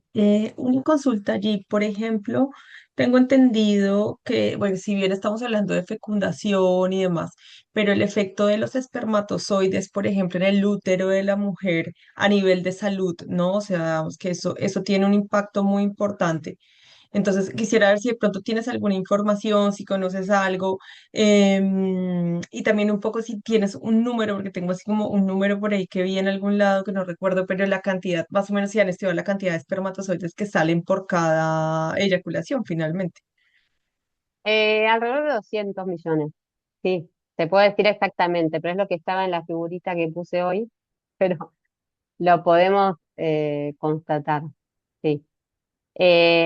Y el tema de, hablas de alguna, digamos, señal Como del los espermatozoide. impactos que tiene el fluido seminal con espermatozoides en el útero. No sabría decirte Ah, ok, en ok, este ok, ok. momento. No te preocupes. O sea, yo tengo alguna información, pero de pronto quería saber si tenías, pero sin problema, porque es Bien, bien, no, bien la podés interesante. compartir y la discutimos. Está buenísimo en un foro abrir un foro de debate. Anímense, Ah, ok, digamos, listo. también a eso. Por ahí lo hago. Por ahí, digamos, es muy pronto, digamos, pero si tienen alguna información como para debatirla, que, digamos, que venga, digamos, al unísono con lo que es el módulo este, está buenísimo porque a veces uno, o sea, no tiene toda la información, ¿sí? Y siempre Vale. salen cosas nuevas, como yo decía al principio, ¿no? Esto de capacitarse es algo, digamos, como es de la mano de la ciencia avanza, entonces todo lo que sea, digamos, preguntas y investigaciones nuevas que tengan y puedan abrir un foro de debate, buenísimo. ¿Sí? Excelente, gracias. Antonella, ¿o estamos Hola, bien? ¿qué ¿Estamos tal? bien con las Buenas preguntas? Ah, tardes. No, me quedó también la duda de la cantidad de espermatozoides, porque dijimos 200 millones, en el texto me parecía que no estaba correcto, parecía entre 300 y 500 millones, me pareció mucho y yo inclusive hace poco leí un artículo que decía que inclusive hoy en día el hombre bajó mucho el promedio, ¿no? Y que el promedio era 35 millones. Entonces digo, como, te lo pregunto más que bien. nada para una entender el Ahí vamos parámetro a donde lo hablar, perfecto. ok. Primero, perfecto, porque ahora si quieren, digamos, me lo mandan, así no me olvido. Por un lado, a ver, importante también esto, este detalle. Una cosa es cuando digamos, qué es lo que se mide, cómo se mide, ¿no? La cantidad de espermatozoides en el ejaculatorio, ¿no? Entonces, una cosa es cuando el varón tiene que ir a hacerse un espermograma a un lugar, no sé si están al tanto, pero bueno, no es una situación linda, natural, ¿sí? Sino que tienen que ir y, digamos, em, eyacular, digamos, en un vaso precipitado, ¿sí? Y ahí se mide, digamos, la cantidad de espermatozoides, ¿sí? Entonces, primero eso, que la diferencia, digamos, que siempre se trata en lo que es naprotecnología o lo que es la medicina restaurativa también, es tratar de que la muestra de espermograma sea, digamos, bien cuidada. Después, el que quiere saber más del tema, sea en forma natural y demás, con lo que, digamos, va a cambiar, digamos, la cantidad de espermatozoides, o sea, siempre va a ser una situación más adecuada, digamos. ¿Sí? Eso por un lado. Y por otro lado, sí, o sea, así como los óvulos, digamos, la mujer entra en menarca antes, los varones también se adelanta lo que es, digamos, de la producción de espermatozoides y la influencia externa también va a ser que, digamos, también dependerá del estilo de vida, digamos, un montón de otras cosas que puedan alterar, digamos, la calidad espermática. Después, si quieren, mándenme y yo les mando los datos. Está bueno eso también, digamos, que lo pongan, o sea, así como foro de debate o pregunta y demás, y vamos ahondando, digamos, en cada tema, pues depende de cada una, digamos, que quiera saber un poquito más de cada cosa. ¿Sí? Ok. Yo tengo otra pregunta que no me termina de quedar claro de o sea, del moco cervical. ¿Cómo te das cuenta? O sea, ¿de qué depende? O sea, sí entiendo del hormonal, pero la calidad del moco ¿es solamente del hormonal o hay algún otro factor que también lo altere? Bien. El moco cervical, digamos, ahora después voy a mostrar algunas cositas, pero no es que voy a mostrar el moco, sino que la mujer aprende a verlo, digamos, con métodos naturales, ¿sí? Pasa el papel higiénico, puede ver la calidad, presencia de ese moco cervical. Factores que le alteran hay un montón, ¿sí? El moco cervical, digamos, más allá, digamos, puede ser, digamos, alterado por partes anatómicas o fisiológicas, ¿sí? Una mujer que puede haber tenido, digamos, problemas en el cervix, ¿sí? Como HPV, bueno, no quiero andar mucho en el tema, pero hay muchas alteraciones que pueden alterar la presencia de muco cervical, también alguna cervicitis, ¿sí? Que es una infección en el cuello del útero, puede alterarlo también la presencia, o sea, el tema hormonal, obviamente, porque depende de los niveles de estrógenos que actúen sobre el cervix, se pueda producir ese moco cervical. Entonces, a veces la presencia de moco cervical, ¿sí? Nos va a hablar a nosotros de, digamos, si se presenta, cómo se presenta, cuántos días se presenta, de qué calidad se presenta. Si no se presenta, ¿sí? También ver por qué no se presenta ese moco cervical, si hay algo anatómico, fisiológico, nutritivo, estrés, o sea, por eso el mapa de, digamos, de variantes hay un montón.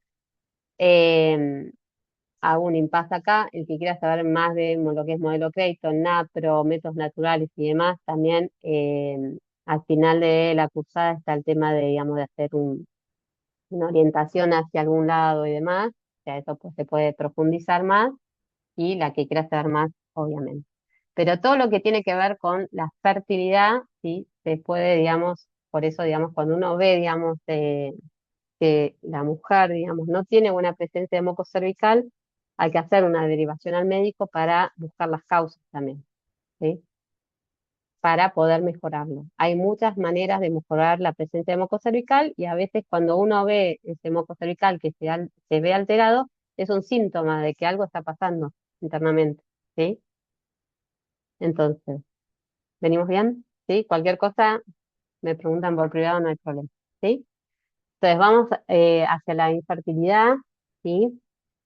La infertilidad se define como la incapacidad de una mujer para concebir tras un año de relaciones sexuales sin restricciones, o sea, nada, que buscan en forma aleatoria, con algún otro método, métodos naturales, ¿sí? O dicen, bueno, no me cuido, ¿sí?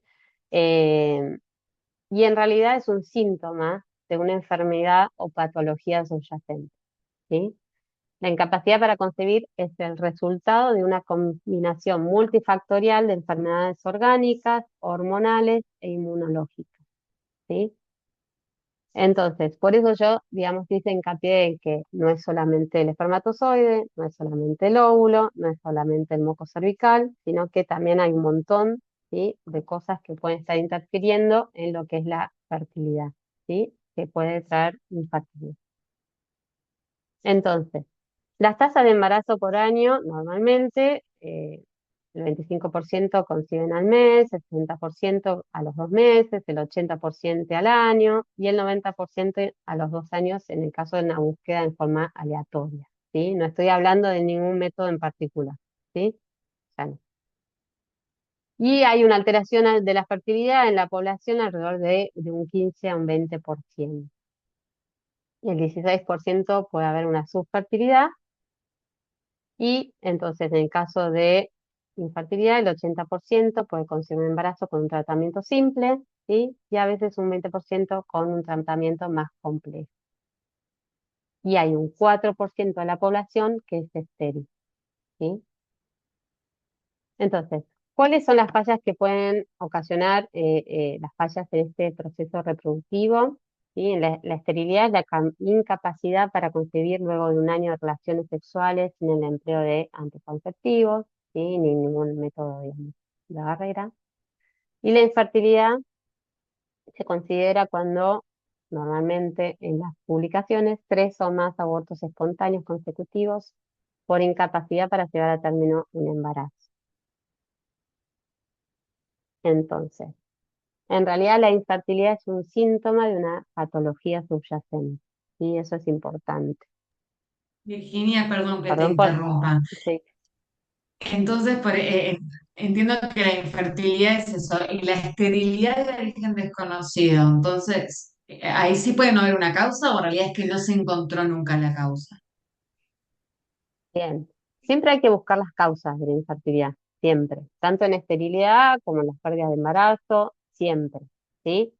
Eh, no quiero entrar en detalles, pero siempre hay que buscar las causas, las raíces y demás. ¿Por qué? Porque en condiciones normales, em, lo que es los estudios de estándares, ¿sí? Por ahí, digamos, puede ser que, por ejemplo, no sé, el varón tenga una baja calidad espermática y la mujer le hacen estudios y no arroja nada que digan, bueno, la mujer aparentemente, según los estudios de controles normales que uno puede ir a hacerse, los controles anuales, se ve como que la mujer por ahí no tiene ningún problema, ¿sí? Entonces, cuál es la causa, ¿no? Entonces, por ahí, si el espermatozoide, digamos, si el espermograma da mal, ¿por qué da mal? ¿Sí? Por eso yo digo, siempre hay que capacitarse para tener la vocación de investigar y saber las causas de por qué se dan esas causas. O sea, siempre hay una explicación hacia alguna, digamos, siempre, digamos, hay muy pocos, digamos, casos en donde, digamos, buscan y por ahí eh, no encuentra la causa, ¿sí? Entonces, el tema es con quién uno, digamos, va como médico o con cómo va a ir abordando, digamos, el caso, ¿sí? Entonces, siempre va a haber, digamos, lo que dicen, digamos, causas inexplicadas, que justo dice acá, ¿sí? Las causas inexplicadas en realidad muchas veces se pueden explicar, ¿sí? Entonces, con eso nos encontramos muchas veces en lo que es, digamos, nuestra profesión, ¿sí? Que muchas causas que por ahí no tienen explicaciones, ¿sí? Pueden ser explicadas, ¿está bien? Y buscar las raíces y por ahí por ahí no se logre un embarazo porque, bueno, se busca y realmente, bueno, no hay una forma de conseguir un embarazo en forma natural, pero muchas veces sí lo hay, ¿sí? Entonces está bueno, digamos, también todo lo que es por eso siempre digo la medicina restaurativa, no solamente NAPRO, sino que hay hay también otros médicos que hacen medicina restaurativa, que es acompañar a parejas infértiles para poder buscar las causas, las raíces de la infertilidad, ¿sí? Entonces, ¿cómo son las causas de infertilidad? En este cuadrito general, sí, lo que demuestro, digamos, es eso, digamos. Hay un 23% de baja calidad del semen, hay alteraciones ovulatorias en un 27%, defectos de tubáricos 19%, como digo, causas inexplicadas un montón, ¿sí? Que después se pueden, digamos, ahondar en el tema y se buscan las causas y se puede ver un montón de cosas, ¿sí? Endometriosis 4%, otros trastornos 4%. Entonces, acá un punto. Cuando uno recibe, digamos, parejas, matrimonios que buscan embarazo, que tienen infertilidad y vienen, digamos, a la primera consulta y uno le pregunta, bueno, ¿qué medicamentos tomás?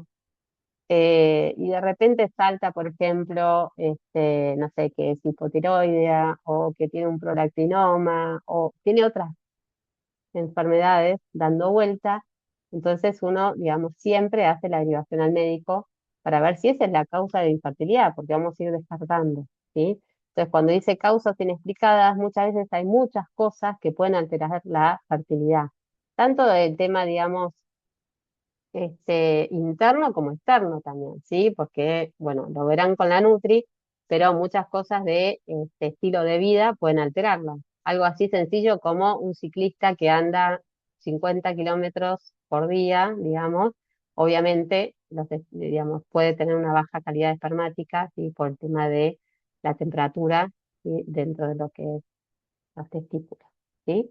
Entonces, también puede pasar en las mujeres, ¿sí? Medicaciones, ¿sí? Que puede estar tomando, alteraciones, digamos, en la salud. Por ahí hay casos de celiaquía que no están detectados, un montón de otras cosas, ¿sí? Y no me estoy dirigiendo a lo que es endometriosis, ovario poliquístico, baja progesterona y un montón de otras cosas que pueden llegar a pasar también, ¿sí? Entonces, para los casos de infertilidad tenemos distintos tipos de abordajes médicos, ¿sí? Uno es la medicina restaurativa, como yo le decía, que es tratar de buscar las causas y raíces de las alteraciones para poder concebir en forma natural, ¿sí? Y por otro lado están esas técnicas de reproducción asistida, ¿sí? Entonces, corresponde a cada matrimonio evaluar con prudencia la conveniencia de incrementar o acotar el número de hijos respecto de las circunstancias que tengan en ese momento. En el caso de la búsqueda, ¿sí? También decidir en libertad el modo más adecuado de hacerlo, ¿sí? Entonces, por eso la idea es tener toda la información, ¿sí? Insisto en esto, ¿sí? Toda la información para decir, bueno, a ver, cómo yo puedo acompañar a la gente, digamos, a la pareja, al matrimonio que viene a mí en búsqueda de embarazo y que no lo logra, ¿sí? Es muy importante esto para que nosotros podamos darle, digamos, el abanico de las opciones posibles para que ellos también elijan la mejor forma, ¿sí? Para que sea, digamos, decisión de ellos también, ¿sí? Entonces, ¿qué es la medicina restaurativa que se le dice? ¿Sí? Esperen que no llego a ver, tengo el cartelito acá, perdón. Ahí estoy. La medicina restaurativa es un abordaje científico, ¿sí? Para resolver los trastornos ginecológicos, buscando identificar las principales causas que afectan la salud femenina, masculina y la infertilidad, ¿sí? Ir a la raíz de las causas, ¿sí? Trabaja mediante tratamientos médicos y quirúrgicos cooperativos con el sistema procreativo, ¿sí? Entonces, busca las causas para poder restaurarlos en forma natural y así poder concebir en forma natural, ¿sí? Busca restaurar la salud, solucionando el problema que está causando los síntomas que motivan la consulta, ¿sí?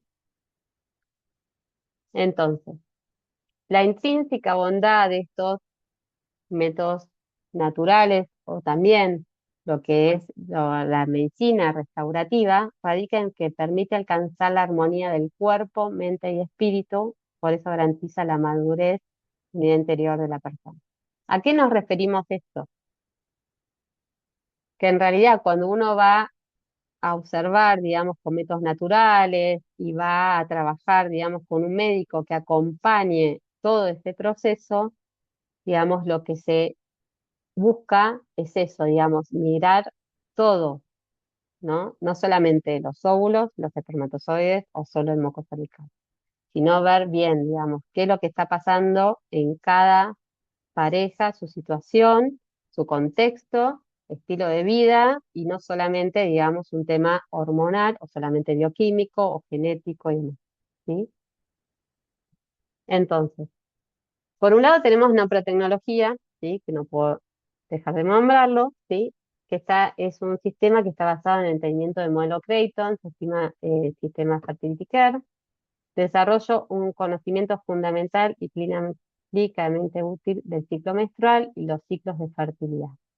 Entonces la mujer va conociendo, digamos, su momento fértil, infértil, utilizan esos momentos de ventana de fertilidad para la búsqueda, poder concebir en forma natural. Y además, o sea, se trabaja, digamos, en equipo y entonces permite realizar mejores diagnósticos más precisos y reproducibles, ¿sí? Ahora vamos a ver un ejemplo de ello, ¿sí? Y habilita realizar un tratamiento más efectivo. ¿A qué se refiere esto? Nosotros, digamos, cuando hacemos lo que es naprotología, lo que es naprotecnología y modelo Creighton, necesitamos, digamos, una educación, o sea, un registro real sobre los acontecimientos biológicos del ciclo de la mujer, y para eso, digamos, tenemos la instructora o instructoras que van a acompañarlos, ¿sí? Y acompañar a la mujer en poder ver esos marcadores biológicos, ventana de fertilidad, ¿sí? Presencia de moco, ausencia de moco, sangrados, cómo son y demás. Y el tratamiento que va a recibir del médico, ¿sí? Se hace a partir del registro del ciclo de cada mujer, ¿sí? Y el diagnóstico también. Entonces, el diagnóstico es dirigido a cada momento, ¿sí? Dependiendo de cada mujer, ¿sí? Y el tratamiento también va dirigido, ¿sí? ¿Qué significa esto? Ahora lo vamos a ver en un ejemplo rápidamente. Entonces, el enfoque es integral, ¿sí? Se hace una mirada completa a la mujer del matrimonio, o sea, se evalúan los dos, ¿sí? La evaluación es personalizada, se aprende un estilo de vida saludable y se hace una consideración del contexto personal, ¿sí? O de la pareja o el matrimonio, ¿sí? Entonces, nada, los invito a, digamos, había puesto, digamos, lo que es la página en Naprotecnología, la página de modelo Creighton. Hay un libro que se llama Naprotechnology Revolution, que es el que yo leí, es así.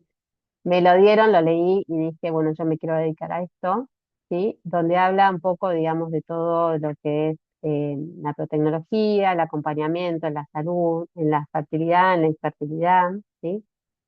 Y también hay otros libros, digamos, desarrollados y escritos por el doctor Hilgers, que es el que desarrolló lo que es el modelo Creighton hace 50 años, ¿sí? Y para que sepan más que nada, nosotros, digamos, todos los que somos las practitioners, estamos en American Academy of Fertility Care Professionals, ¿sí? Y entonces seguimos, digamos, los lineamientos de lo que es también nada, profesional, digamos, de acompañamiento, de estandarización, ¿sí? También tenemos auditorías y demás, y la educación es también, digamos, bien estandarizada, y lo que es el trabajo con el médico también es en forma de equipo, ¿sí? Entonces tiene que haber, digamos, un trabajo entre lo que es, digamos, yo como practitioner, instructora, enseño lo que es el modelo Peyton, les enseño a ver lo que es los momentos de fertilidad, infertilidad, ¿sí? Se le enseña, digamos, también a que ellos vean, digamos, si hay alteraciones de la salud, y en el caso de que haya una alteración en la mujer, por ejemplo, en el caso de estos de infertilidad, se acompaña con el médico NAPRO. ¿Por qué un médico NAPRO? ¿Por qué? Porque el médico NAPRO también trabaja, digamos, con el tema, digamos, de herramientas, o sea, utiliza como herramienta esas gráficas que van construyendo, ¿sí? ¿Para qué? Para dirigir el diagnóstico de acuerdo al momento, ¿sí? Del ciclo de cada mujer, ¿sí? Y después el tratamiento también es dirigido de acuerdo al ciclo de cada mujer y cómo se ve alterados esos marcadores biológicos. Entonces, no los voy a tosigar con esto, ¿sí? El que quiera profundizar más, pero les voy a mostrar, por ejemplo, solamente unos ejemplos para que tengan idea de cómo es la gráfica, qué es lo que se ve, ¿sí? En realidad esto es un ciclo regular, saludable, ¿sí? Donde la mujer fue mirando, digamos, la presencia, digamos, que aparecía en el papel y veía días de sangrado, ¿sí? Después días secos y ve la que es la ventana de fertilidad. La ventana de fertilidad, acá, digamos, más que nada para que vean que son solamente bebés, bebés, bebés, significa que hay ventana de fertilidad, que nos acercamos al momento de la ovulación, y el momento de la ovulación, cuando la mujer aprende a ver la presencia de ese moco cervical, se ve como el último día de moco que aparece el moco transparente, elástico, que genera lubricación, ¿sí? La mujer aprende a ver sus marcadores biológicos y puede identificar su ventana de fertilidad de lo que son los días de infarto. Esa ventana de fertilidad se puede usar tanto para la búsqueda de embarazo o no se usa y se utiliza la gráfica para espaciar embarazo. Entonces nosotros la idea es educar para que sepan, digamos, cómo son sus ciclos y cada matrimonio, pareja elige si quiere buscar embarazos o espaciar embarazos y uno los acompaña en la intención que tengan ellos para la gráfica, ¿sí? Lo que ven abajo son los niveles de estrógeno y progesterona, ¿sí? Esta mujer que iba graficando se sacó sangre todos los días, de años ya, y con eso se pudieron hacer curvas de estrógeno, que va subiendo y va bajando, ¿sí? O sea, hay un pico de estrógeno acá, hay un momento ovulatorio al otro día, y lo que es la progesterona, cómo están en niveles basales hasta que ocurre la ovulación, y la progesterona aumenta en la fase posovulatoria y después baja, ¿sí? Entonces, los médicos que se dedican a todo lo que es naprotecnología tienen curvas armadas con los niveles, digamos, que deberían tener una mujer de estrógeno y progesterona. Entonces, no es que hoy en día se va a sacar sangre todos los días si hay alguna alteración, sino que se va a sacar en distintos puntos de acuerdo a la gráfica que tenga cada una, ¿sí? Cada mujer tiene su patrón, que es como su huella dactilar, digamos, ¿sí? Entonces, a eso se refiere. ¿Qué es, digamos, la medicina napro? O sea, es uno, la mujer gráfica, ¿sí? Ve qué patrones aparecen en la gráfica. La instructora, ¿sí? Mira la gráfica y ve si hay un patrón alterado, ¿sí? Hace la derivación al médico, ¿sí? Obviamente, si hay otras cosas de salud o si hay infertilidad, ya venimos trabajando en equipo, ¿sí? Entonces, si la mujer necesita hacerse un diagnóstico, ¿sí? Este es para la búsqueda de embarazo, voy a pasar. Por ejemplo, ¿sí? Si la mujer grafica, ¿sí? Y no ve que acá es todo verde, no hay ningún bebé blanco, no hay presencia de moco, ¿sí? Entonces, si uno ve que no hay presencia de moco, hay algo que está alterado en la fertilidad. A pesar de que usen alrededor del día 14, como todo el mundo busca, no todas las mujeres ovulan en el día 14, a pesar de que tengan intimidad prácticamente bastante seguido durante el ciclo, obviamente no van a conseguir el embarazo si no hay presencia de moco cervical en condiciones, ¿sí? Digamos, de embarazo natural. ¿Por qué? No hay moco cervical, el espermatozoide ingresa y se muere, ¿sí? No hay moco para poder trasladarse y encontrarse con el óvulo en el momento de la ovulación, ¿sí? Entonces, ¿por qué diagnóstico dirigido? El diagnóstico dirigido sirve para qué? En condiciones, digamos, cuando los médicos, digamos, le dicen a las mujeres, bueno, la verdad que hay una condición de infertilidad, bueno, vamos a hacer un análisis de sangre en el día 14 o 16, 17, lo que sea, y vamos a ver los niveles. Bien, no todas las mujeres ovulan el día 14, ¿sí? Eso se aprende en lo que es cuando uno va observando su moco cervical por distintos métodos naturales, también lo podemos ver, ¿sí? No solamente Creighton. Y como ven acá, digamos, cuando una mujer observa, ¿sí? Puede ver realmente su verdadera ventana de fertilidad. Y por ejemplo, puede llegar a pasar, ¿sí? Que el matrimonio hubiese estado buscando siempre en el día 14. Y esta mujer no ovula en el día 14, ¿sí? No ovula acá. O sea, no hay mocos cervicales, ¿sí? Ovula recién el día 27, más o menos 3 días, se calcula, ¿sí? Entonces, cuando una mujer empieza a observar sus marcadores biológicos y dice, ah, mi moco cervical recién empieza acá, ¿sí? Y utilizan estos días para la búsqueda, ¿sí? Pueden lograr el embarazo identificando que en realidad ella ovula ahí, alrededor del día 27 y no ovula alrededor del día 14. Cuando tenemos estas gráficas, también los estudios, ¿sí? Van dirigidos a la gráfica, ¿sí? Cuando trabaja, digamos, se trabaja en equipo, el médico actúa mirando la gráfica también. ¿Por qué? Porque no le va a dar para hacer análisis de preovulatorios y posovulatorios, como si fuesen de estrógeno y progesterona, y ecografía transvaginal alrededor del día 14. Lo va a hacer de acuerdo al momento que ella está ovulando verdaderamente, ¿sí? Entonces ahí realmente va a haber un diagnóstico personalizado, ¿está bien? Entonces también hay un tratamiento personalizado, ¿sí? ¿Por qué? Porque hay mujeres que necesitan, por ejemplo, una suplementación de progesterona si el cuerpo lúteo no está funcionando bien y demás, ¿sí? No quiero entrar también en detalle, el que quiera saber más, después andando. Entonces, la progesterona no es lo mismo si uno la toma alrededor en preovulatorio que en posovulatorio, ¿sí? Entonces, si la mujer está ovulando alrededor del día 27, ¿sí? Es importante que empiece a tomar la progesterona posovulatorio de acuerdo a su momento del ciclo y a su momento ovulatorio. ¿Está bien? Entonces, todo lo que es diagnóstico es dirigido y lo que es tratamiento también va a ir dirigido, ¿sí? Entonces, cuando uno, en este caso, Melo Clayton, va graficando, uno puede identificar distintas alteraciones de la salud, ¿sí? De acuerdo a la gráfica de las mujeres, ¿sí? A esos marcadores biológicos que se presentan. Tanto en cuánto sangrado tiene, cómo es el sangrado, si se presenta el moco cervical o no, cómo es ese moco cervical, de qué calidad es, y todos esos que son esos biomarcadores, ¿sí? Va a ir, digamos, toda esa información también a la médica, ¿sí? Que le va a dar la herramienta, la modelo Clayton, para poder dirigir lo que es el diagnóstico y lo que es el tratamiento también, ¿sí?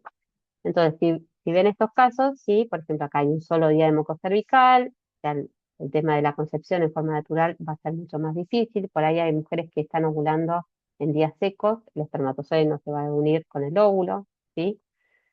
Si uno identifica la fase post-pico, se le dice acá, ¿sí? Pero acuérdense, la fase posovulatoria, una vez que se libere el óvulo del ovario, es importante que la fase posovulatoria dure un mínimo de 9 días.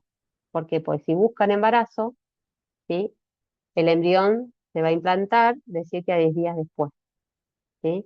Entonces, el endometrio tiene que permanecer activo, ¿sí? Entonces, la fase posovulatoria, el cuerpo lúteo tiene que seguir produciendo progesterona para que el embrión tenga tiempo de implantarse en el endometrio y empezar a desarrollarse y mandar esa señal que haga que el cuerpo lúteo siga funcionando y no ocurra abortos espontáneos, ¿sí? También cuando hay sangrados premenstruales, y eso todo nos está hablando de alguna alteración hormonal dando vuelta y por eso se hace la derivación al médico si uno detecta alguna alteración, ¿sí? En las gráficas. Entonces, la evaluación mediante naprotecnología, prestando atención a los biomarcadores, ¿sí? Vamos a ir viendo el tipo de ciclo de moco, duración y estabilidad de la fase prepico, proovulatoria, posovulatoria, distintas duraciones del ciclo, presencia de sangrados, ¿sí? O sangrados postmenstruales marrones y demás, ¿sí? Entonces, un diagnóstico adecuado permite realizar el tratamiento adecuado, enfocado en la fertilidad humana y cuidando la salud de la mujer y el matrimonio. Entonces, ¿cuáles son los objetivos de lo que es Naprotechnology en el tratamiento de la fertilidad? ¿Sí? El enfoque de Naprotechnology para la pareja infértil tiene los siguientes objetivos. Objetivo es evaluar las causas subyacentes de la anomalía reproductiva, ¿sí? Permite el tratamiento de estas causas, ayuda a la pareja a lograr el embarazo, manteniendo los actos naturales de procreación. Si el programa de tratamiento no tiene éxito, se emprende una investigación para determinar las causas desconocidas. Y si realmente el tratamiento médico no tiene éxito, el programa ayudará a formar una familia con éxito, brindando apoyo para la adopción, ¿sí? Esta es la mirada nuestra, ¿sí? En el caso de lo que es Naprotechnology y lo que es Modelo Play, ¿sí? Bien. También, digamos, hay un instituto, ¿sí? Que también se los comparto, cualquier cosa si quieren meterse más, que no hacen, digamos, lo que es naprotechnology, pero trabajan en lo que es medicina restaurativa, ¿sí? Em, Dentro de ellos también están los que hacen naprotecnología. Algunos hacen naprotecnología, ¿sí? Exactamente napro y modelo Clayton. Otros hacen un mix de otros métodos y lo que es más importante, esa medicina, todos hacen esa medicina restaurativa, que es buscar las causas, o sea, hay infertilidad, ¿por qué? ¿Sí? Para explicar las causas y poder restaurar la salud de forma natural y que puedan concebir en forma natural. También les compartí una publicación, ¿sí? De ellos que también hacen publicaciones, donde, digamos, compara, digamos, también, o habla de lo que es la medicina restaurativa, y lo que es la fertilización in vitro, si quieren, digamos, verlo también dentro de lo que es el material del módulo 1. Bien. Preguntas sobre medicina restaurativa y vamos a in vitro. ¿Algo para preguntar? Luz, tenés la mano, pero no sé si. Sí, sí, la levanté. ¿Qué tal? Buenas noches, Virginia. Buenas noches. Sí, preguntarte sobre todo por qué la medicina restaurativa por ahí no forma parte de la medicina tradicional. O sea, entiendo que no se enseña en la universidad y que cuando uno va a un ginecólogo o el hombre también consulta por su parte a un andrólogo, etcétera, no encaran para este lado, ¿no? O sea, porque hay baja evidencia científica o cuáles son los principales motivos tal vez que vos puedas haber detectado. No, en realidad, digamos, hay mucha gente que lo hace y que no está, no es NAPRO, digamos. O sea, a lo que les llama, digamos, el médico NAPRO, es el médico, digamos, son médicos de acá de Argentina que hicieron la especialización, o sea, con el doctor Hilger Fenomaja, que fundó lo que es NAPRO Technology. Ese es el médico NAPRO. Eso no quiere decir que no todos los médicos, o sea, no es que no hay ningún médico que haga, digamos, medicina restaurativa, ¿sí? Hay quienes sí, hay quienes hay que insistirle, porque por ahí, digamos, ¿qué pasa con la medicina restaurativa? O sea, hay que buscar las causas, hay que trabajar, hay que volver a las bases, ¿sí? Hay que, es verdad que, digamos, lleva más tiempo, lleva más, digamos, más trabajo, digamos, todo lo que tiene que ver, digamos, a nivel de buscar las causas de la infertilidad, ¿sí? Entonces, a veces, bueno, lo que pasa es que es eso, digamos, a veces se bypasea eso, ¿sí? Con lo que vamos a hablar ahora en un ratito, de decir, bueno, no, digamos, si hay algo que está alterado, yo puedo bypasear, digamos, no me enfoco en mejorar, sino que, bueno, hay médicos que dicen, bueno, para mí, o sea, y le dice a los matrimonios o parejas, utilicen, digamos, una fertilización in vitro, sobre todo si hay mujeres que tienen mayores de 35 años, 40 años, ¿sí? Em, pero bueno, esas son decisiones de los médicos. Pero con esto quiero decir que no es que si no sos NAPRO no haces medicina restaurativa, no. O sea, digamos, para nosotros, digamos, lo que se dice, digamos, lo mejor es modelo Keto ni NAPRO en caso de infertilidad para buscar las causas, ¿sí? Pero no quiere decir eso que no haya otros médicos, porque yo sé de otros médicos que hasta hacen, digamos, buenas cirugías si son necesarios, o sea, pero, digamos, no tienen el cartel de NAPRO, obviamente, porque por ahí no llegaron a hacer la especialidad, pero sí, si uno le dice, mira, yo estoy buscando porque yo quiero concebir en forma natural, y si uno insiste, por ahí, digamos, puedes ayudarlos también, ¿sí? Em, Y te hago otra pregunta, por ahí no me la puedas responder, pero todo lo que tiene que ver con NAPRO u otros enfoques de medicina restaurativa, em, no está cubierto por obras sociales, prepagas, o sea, eso es... todo lo que es, sí.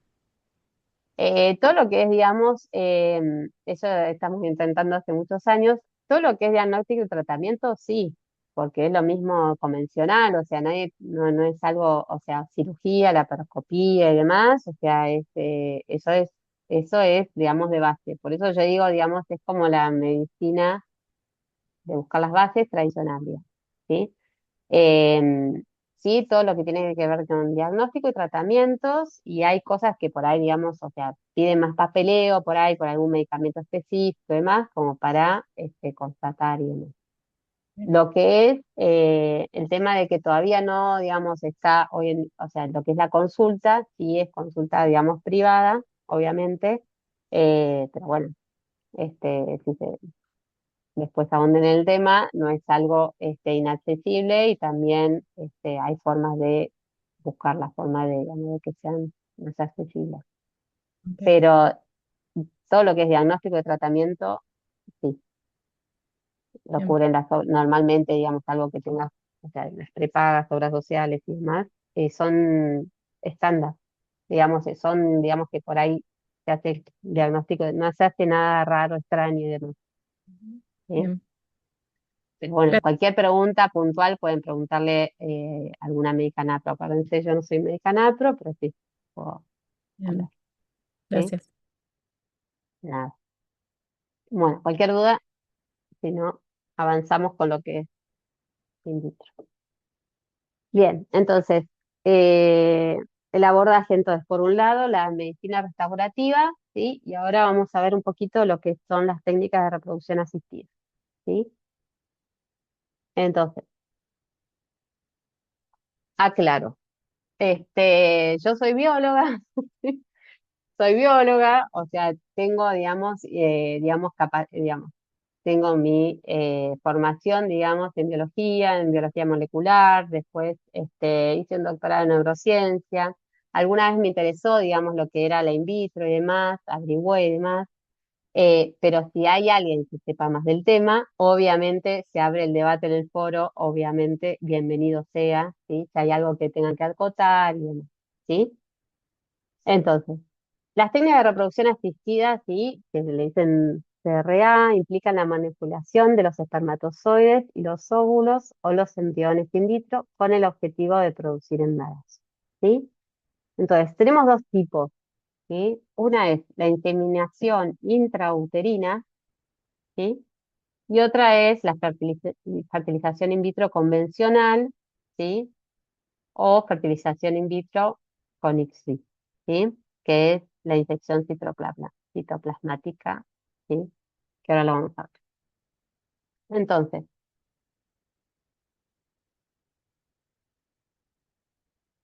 por un lado tenemos, tengo un videíto, si quieren les comparto después, ¿sí? Donde está, bueno, el videíto que como que se ve todo lo que es la técnica, ¿sí?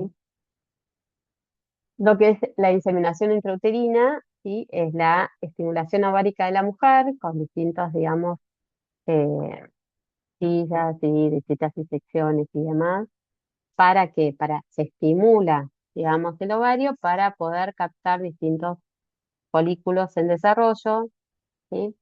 Eh, para estimular, digamos, la ovulación, perdón. Por otro lado, digamos, el hombre, ¿sí? Deja su semen, ¿sí? Ese semen, digamos, tiene toda una preparación, ¿sí? Y una vez que el semen ya está preparado y la mujer este, está estimulada y está ovulando, ahí lo que se hace es introducir los espermatozoides, a eso se le llama inseminación intrauterina, y esos espermatozoides se van a introducir, digamos, en la cavidad del útero, o bueno, en una zona específica, para que pueda ocurrir la concepción, ¿sí? Inseminación intrauterina por un lado, ¿sí? Entonces el hombre, digamos, do- este, da sus espermatozoides, tiene todo un proceso, ¿sí? Y ahí la mujer se estimula y se insemina intrauterina. Ahora, la fertilización in vitro, ¿sí? Tenemos de dos tipos, ¿sí? Lo que es la convencional, ¿sí? Se le llama convencional a que, bueno, la mujer también recibe toda una medicación para la estimulación ovárica, ¿sí? Para que haya varios folículos en desarrollo, ¿sí? Entonces, si ustedes ven acá, digamos, acá, digamos, bueno, después también tengo otro videíto para compartirles también, donde, digamos, lo que se hace es entrar por la vagina, ¿sí? Y con esto, digamos, se toman, digamos, los folículos que están ya maduros, ¿sí? En ese estadio, digamos, que se necesitan, digamos, para poder hacer la fertilización in vitro. Entonces, se toma del folículo lo que es el óvulo, ¿sí? Y esos óvulos, ¿sí? Se pueden criopreservar, ¿sí? O pueden quedar ahí, sí, nuevamente se criopreservan. Y lo que se hace es, se los guarda, ¿sí? Para el momento que quiera ser fertilizado, ¿sí? Entonces, por un lado se sacan los óvulos de la mujer, ¿sí? Y por otro lado, ¿sí? Se obtienen los espermatozoides del hombre, ¿sí? Entonces, una forma es la fertilización in vitro convencional, ¿sí? Donde se ponen el óvulo con los espermatozoides y ocurre la concepción, ¿sí? In vitro, en la placa de Petri, ¿sí? Una vez que se forma el embrión, ¿sí? A veces, digamos, esos embriones son criopreservados, se pueden hacer estudios ahí también. Y lo que se hace es también preparar a la mujer para que pueda recibir ese embrión, ¿sí? Y se inyecta, digamos, y se implanta ese embrión en la cavidad uterina, ¿sí? Otro método es la fertilización in vitro ICSI, ¿sí? ¿Qué es lo que ocurre? A veces, digamos, los espermatozoides, ¿sí? No tienen la capacidad de poder fertilizar ese óvulo, ¿sí? Entonces, lo que se hace es, se toma, digamos, como ven acá, digamos, bajo microscopio, lo que se hace es, en el óvulo, ¿sí? El óvulo está ahí, digamos, bajo el microscopio, lo que se hace es se inyecta el espermatozoide dentro del citoplasma del óvulo, ¿sí? Acá lo pueden ver, digamos, en esta foto, digamos, que saqué de internet también. Acá hay una pipeta que está sosteniendo, sostiene al óvulo esa pipeta, y por otro lado se inyecta, ¿sí? El espermatozoide dentro del citoplasma del óvulo, ¿sí? También les compartimos un libro, un capítulo de un libro, donde habla un poco de todo esto, ¿sí? De lo que es el in vitro y demás.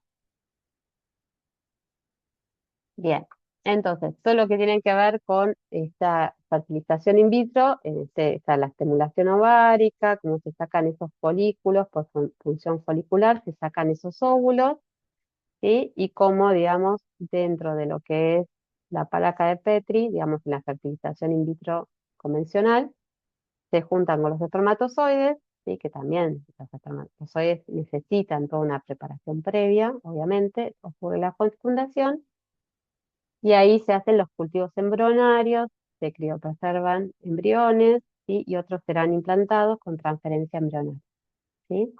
También les comparto, después si quieren les comparto el videito para que puedan ver cómo ocurre esta técnica.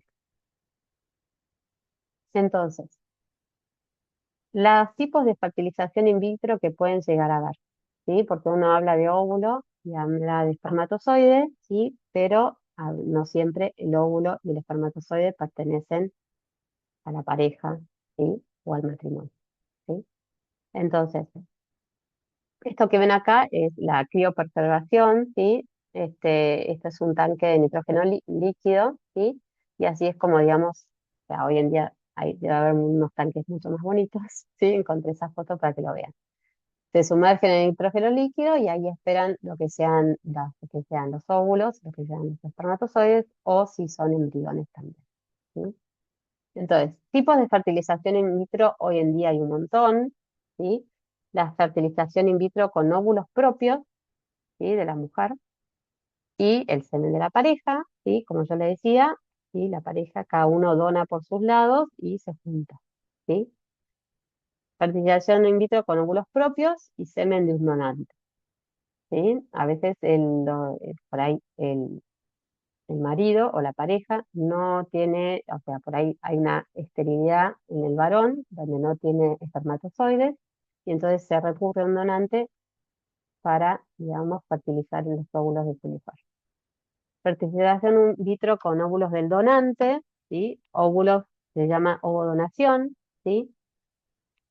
Y el semen de la pareja, fertilización in vitro, óvulos del donante, también ovodonación, y también semen del donante, o sea, ninguno de los dos tiene ni óvulos ni espermatozoides, y lo que hacen es usar óvulos y espermatozoides de donantes para poder tener un hijo. Fertilización in vitro con óvulos criopreservados, ¿sí? Y método ropa, ¿sí? Que esto, digamos, toda esta información, si ustedes entran a las clínicas de fertilización in vitro, la pueden ver perfectamente también, ¿sí? Entrar y ver cómo son los métodos, cómo son los pasos, ¿sí? Método ropa es recepción de óvulos de la pareja. Se refiere a cuando hay una pareja de dos mujeres, ¿sí? Que una decide, digamos, albergar al embrión, digamos, y la otra decide donar su óvulo. Entonces se busca un semen, digamos, o espermatozoides del dador, se junta con el óvulo y eso se introduce, digamos, a la mujer, ¿sí? Bien, algo que les quería mostrar, o sea, más allá de, digamos, esos son la información de la fertilización in vitro, distintas fertilizaciones in vitro. Estos son los cromosomas, ¿sí? Del hombre y la mujer, ¿sí? En esta fotito podemos ver los del varón, ¿sí? Fíjense que no quiero andar en el tema, el I está acá chiquitito, o sea, ven que tienen solo que es los cromosomas, ¿sí? Y acá tenemos X, Y, que es el que, digamos, va a decir sos varón, ¿sí? Y los cromosomas de la mujer, ¿sí? Donde podemos ver todos los cromosomas, ¿sí? De la mujer, los pares de cromosomas, que obviamente no tienen el Y, ¿sí? Y tiene los dos X, ¿sí? Entonces XX mujer, XY varón, ¿sí? Bien, con esto me quiero centrar en dos puntos importantes. Em, Muchas veces, o sea, esto lo digo, digamos, para nada, no quiero abrir debate ni nada, pero a veces puede llegar a pasar que llegue, digamos, no sé, digamos, la profesión de cada uno, ¿sí? Pero a veces hay, digamos, distintas alteraciones cromosómicas que hacen que por ahí, digamos, haya hermafroditas, ¿sí? Me estoy yendo de las ramas, pero para que ustedes lo sepan. em, y haya alteraciones que por ahí el que llega al consultorio, digamos, no es varón o mujer, pero por una causa genética, ¿sí? Entonces, saber informarse, investigar sobre el tema también va a ayudar a acompañar, ¿sí? Obviamente depende de la profesión de cada uno, de la que estamos hablando, a la persona que llega al consultorio, ¿no? Eso por un lado. Por otro lado, la genética no, digamos, hay algo que me encanta, digamos, bueno, bióloga y además me parece fascinante, no va a determinar, digamos, siempre, digamos, la salud, la reproducción y demás, ¿sí? De cada uno. Em, Tampoco el desarrollo, digamos, del embrión y tampoco, digamos, más allá de que hay alteraciones genéticas, obviamente, que cada caso será visto en su medida, ¿sí? Sino lo que por ahí lo que también es importante hablar es el tema de que por ahí a veces es un tema que últimamente ha estado, digamos, bastante en la mirada, ¿no? Que se habla de la epigenética, ¿sí? Esto es lindo, digamos, que estén al tanto, ¿no? ¿Por qué? ¿A qué se refiere la epigenética? Cuando nosotros hablamos, digamos, del desarrollo del embrión, ¿sí? No solamente estamos hablando de los genes, sino también de todo lo que afecta al desarrollo de ese embrión, ¿sí? Entonces, cuando el embrión se desarrolla en el útero materno, ¿sí? Va a recibir señales de su madre, ¿sí? Va a haber una comunicación entre el desarrollo del embrión y la madre, ¿sí? Entonces, ¿a qué se refiere mecanismos epigenéticos? ¿Sí? Los genes, ¿sí? Tienen distintas, digamos, son como metilaciones dentro de lo que son los cromosomas que van a hacer que se silencien unos genes y otros sean activos, ¿sí?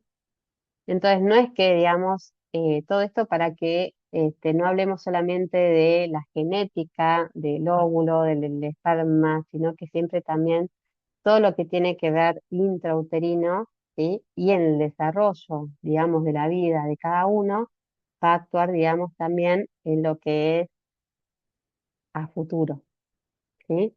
Entonces, ¿cuáles son los mecanismos epigenéticos? ¿Sí? Esto que es no solamente la genética, sino la metilación de distintos lugares del ADN va a hacer que se silencien genes y se activen otros genes, ¿sí? Y eso va a poder ocurrir en el desarrollo, ¿sí? En el útero, dentro de la madre, ¿sí? Que lo alberga a ese embrión durante la infancia, ¿sí? Em, Todo lo que tiene que ver con el estrés prenatal, estrés postnatal también, ¿sí? Todo lo que son los productos químicos y ambientales, los fármacos, el envejecimiento y la dieta van a hacer que se vayan alterando esos genes y vayan, digamos, teniendo distintas características ese niño, digamos, por ahí, que con la fertilización in vitro, ¿sí? También se ve, digamos, el ambiente modificado, ¿sí? Entonces, la epigenética es nada, un mundo fascinante, es bastante, digamos, nuevo, del que se habla en los últimos años. Si quieren ahondar en el tema, es muy lindo ver todo eso, ¿sí? Pero lo más importante es eso, digamos, le dejo esto que es eso, digamos. No solamente hablamos de genes, sino de la epigenética, que es la que va a hacer que distintos genes sean silenciados, distintos genes sean activados, de acuerdo al entorno en el que cada uno se desarrolla, desde que ocurre el momento de la concepción durante toda la vida, ¿sí? Entonces, preguntas de esto in vitro y no sé ni qué hora es, pero quiero, estamos justo en las 8:05, así que no sé si quieren hacerme alguna pregunta, lo que quieran debatir, pueden debatirlo en el, en algún foro, habría algún debate, lo que quieran, soy todo oído.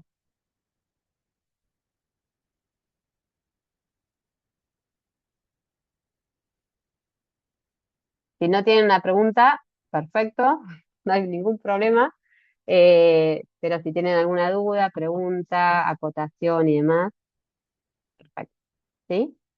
Así que si quieren, nos despedimos y me escriben cualquier cosa en el chat o por mensaje, no hay ningún problema. Gracias, Virginia.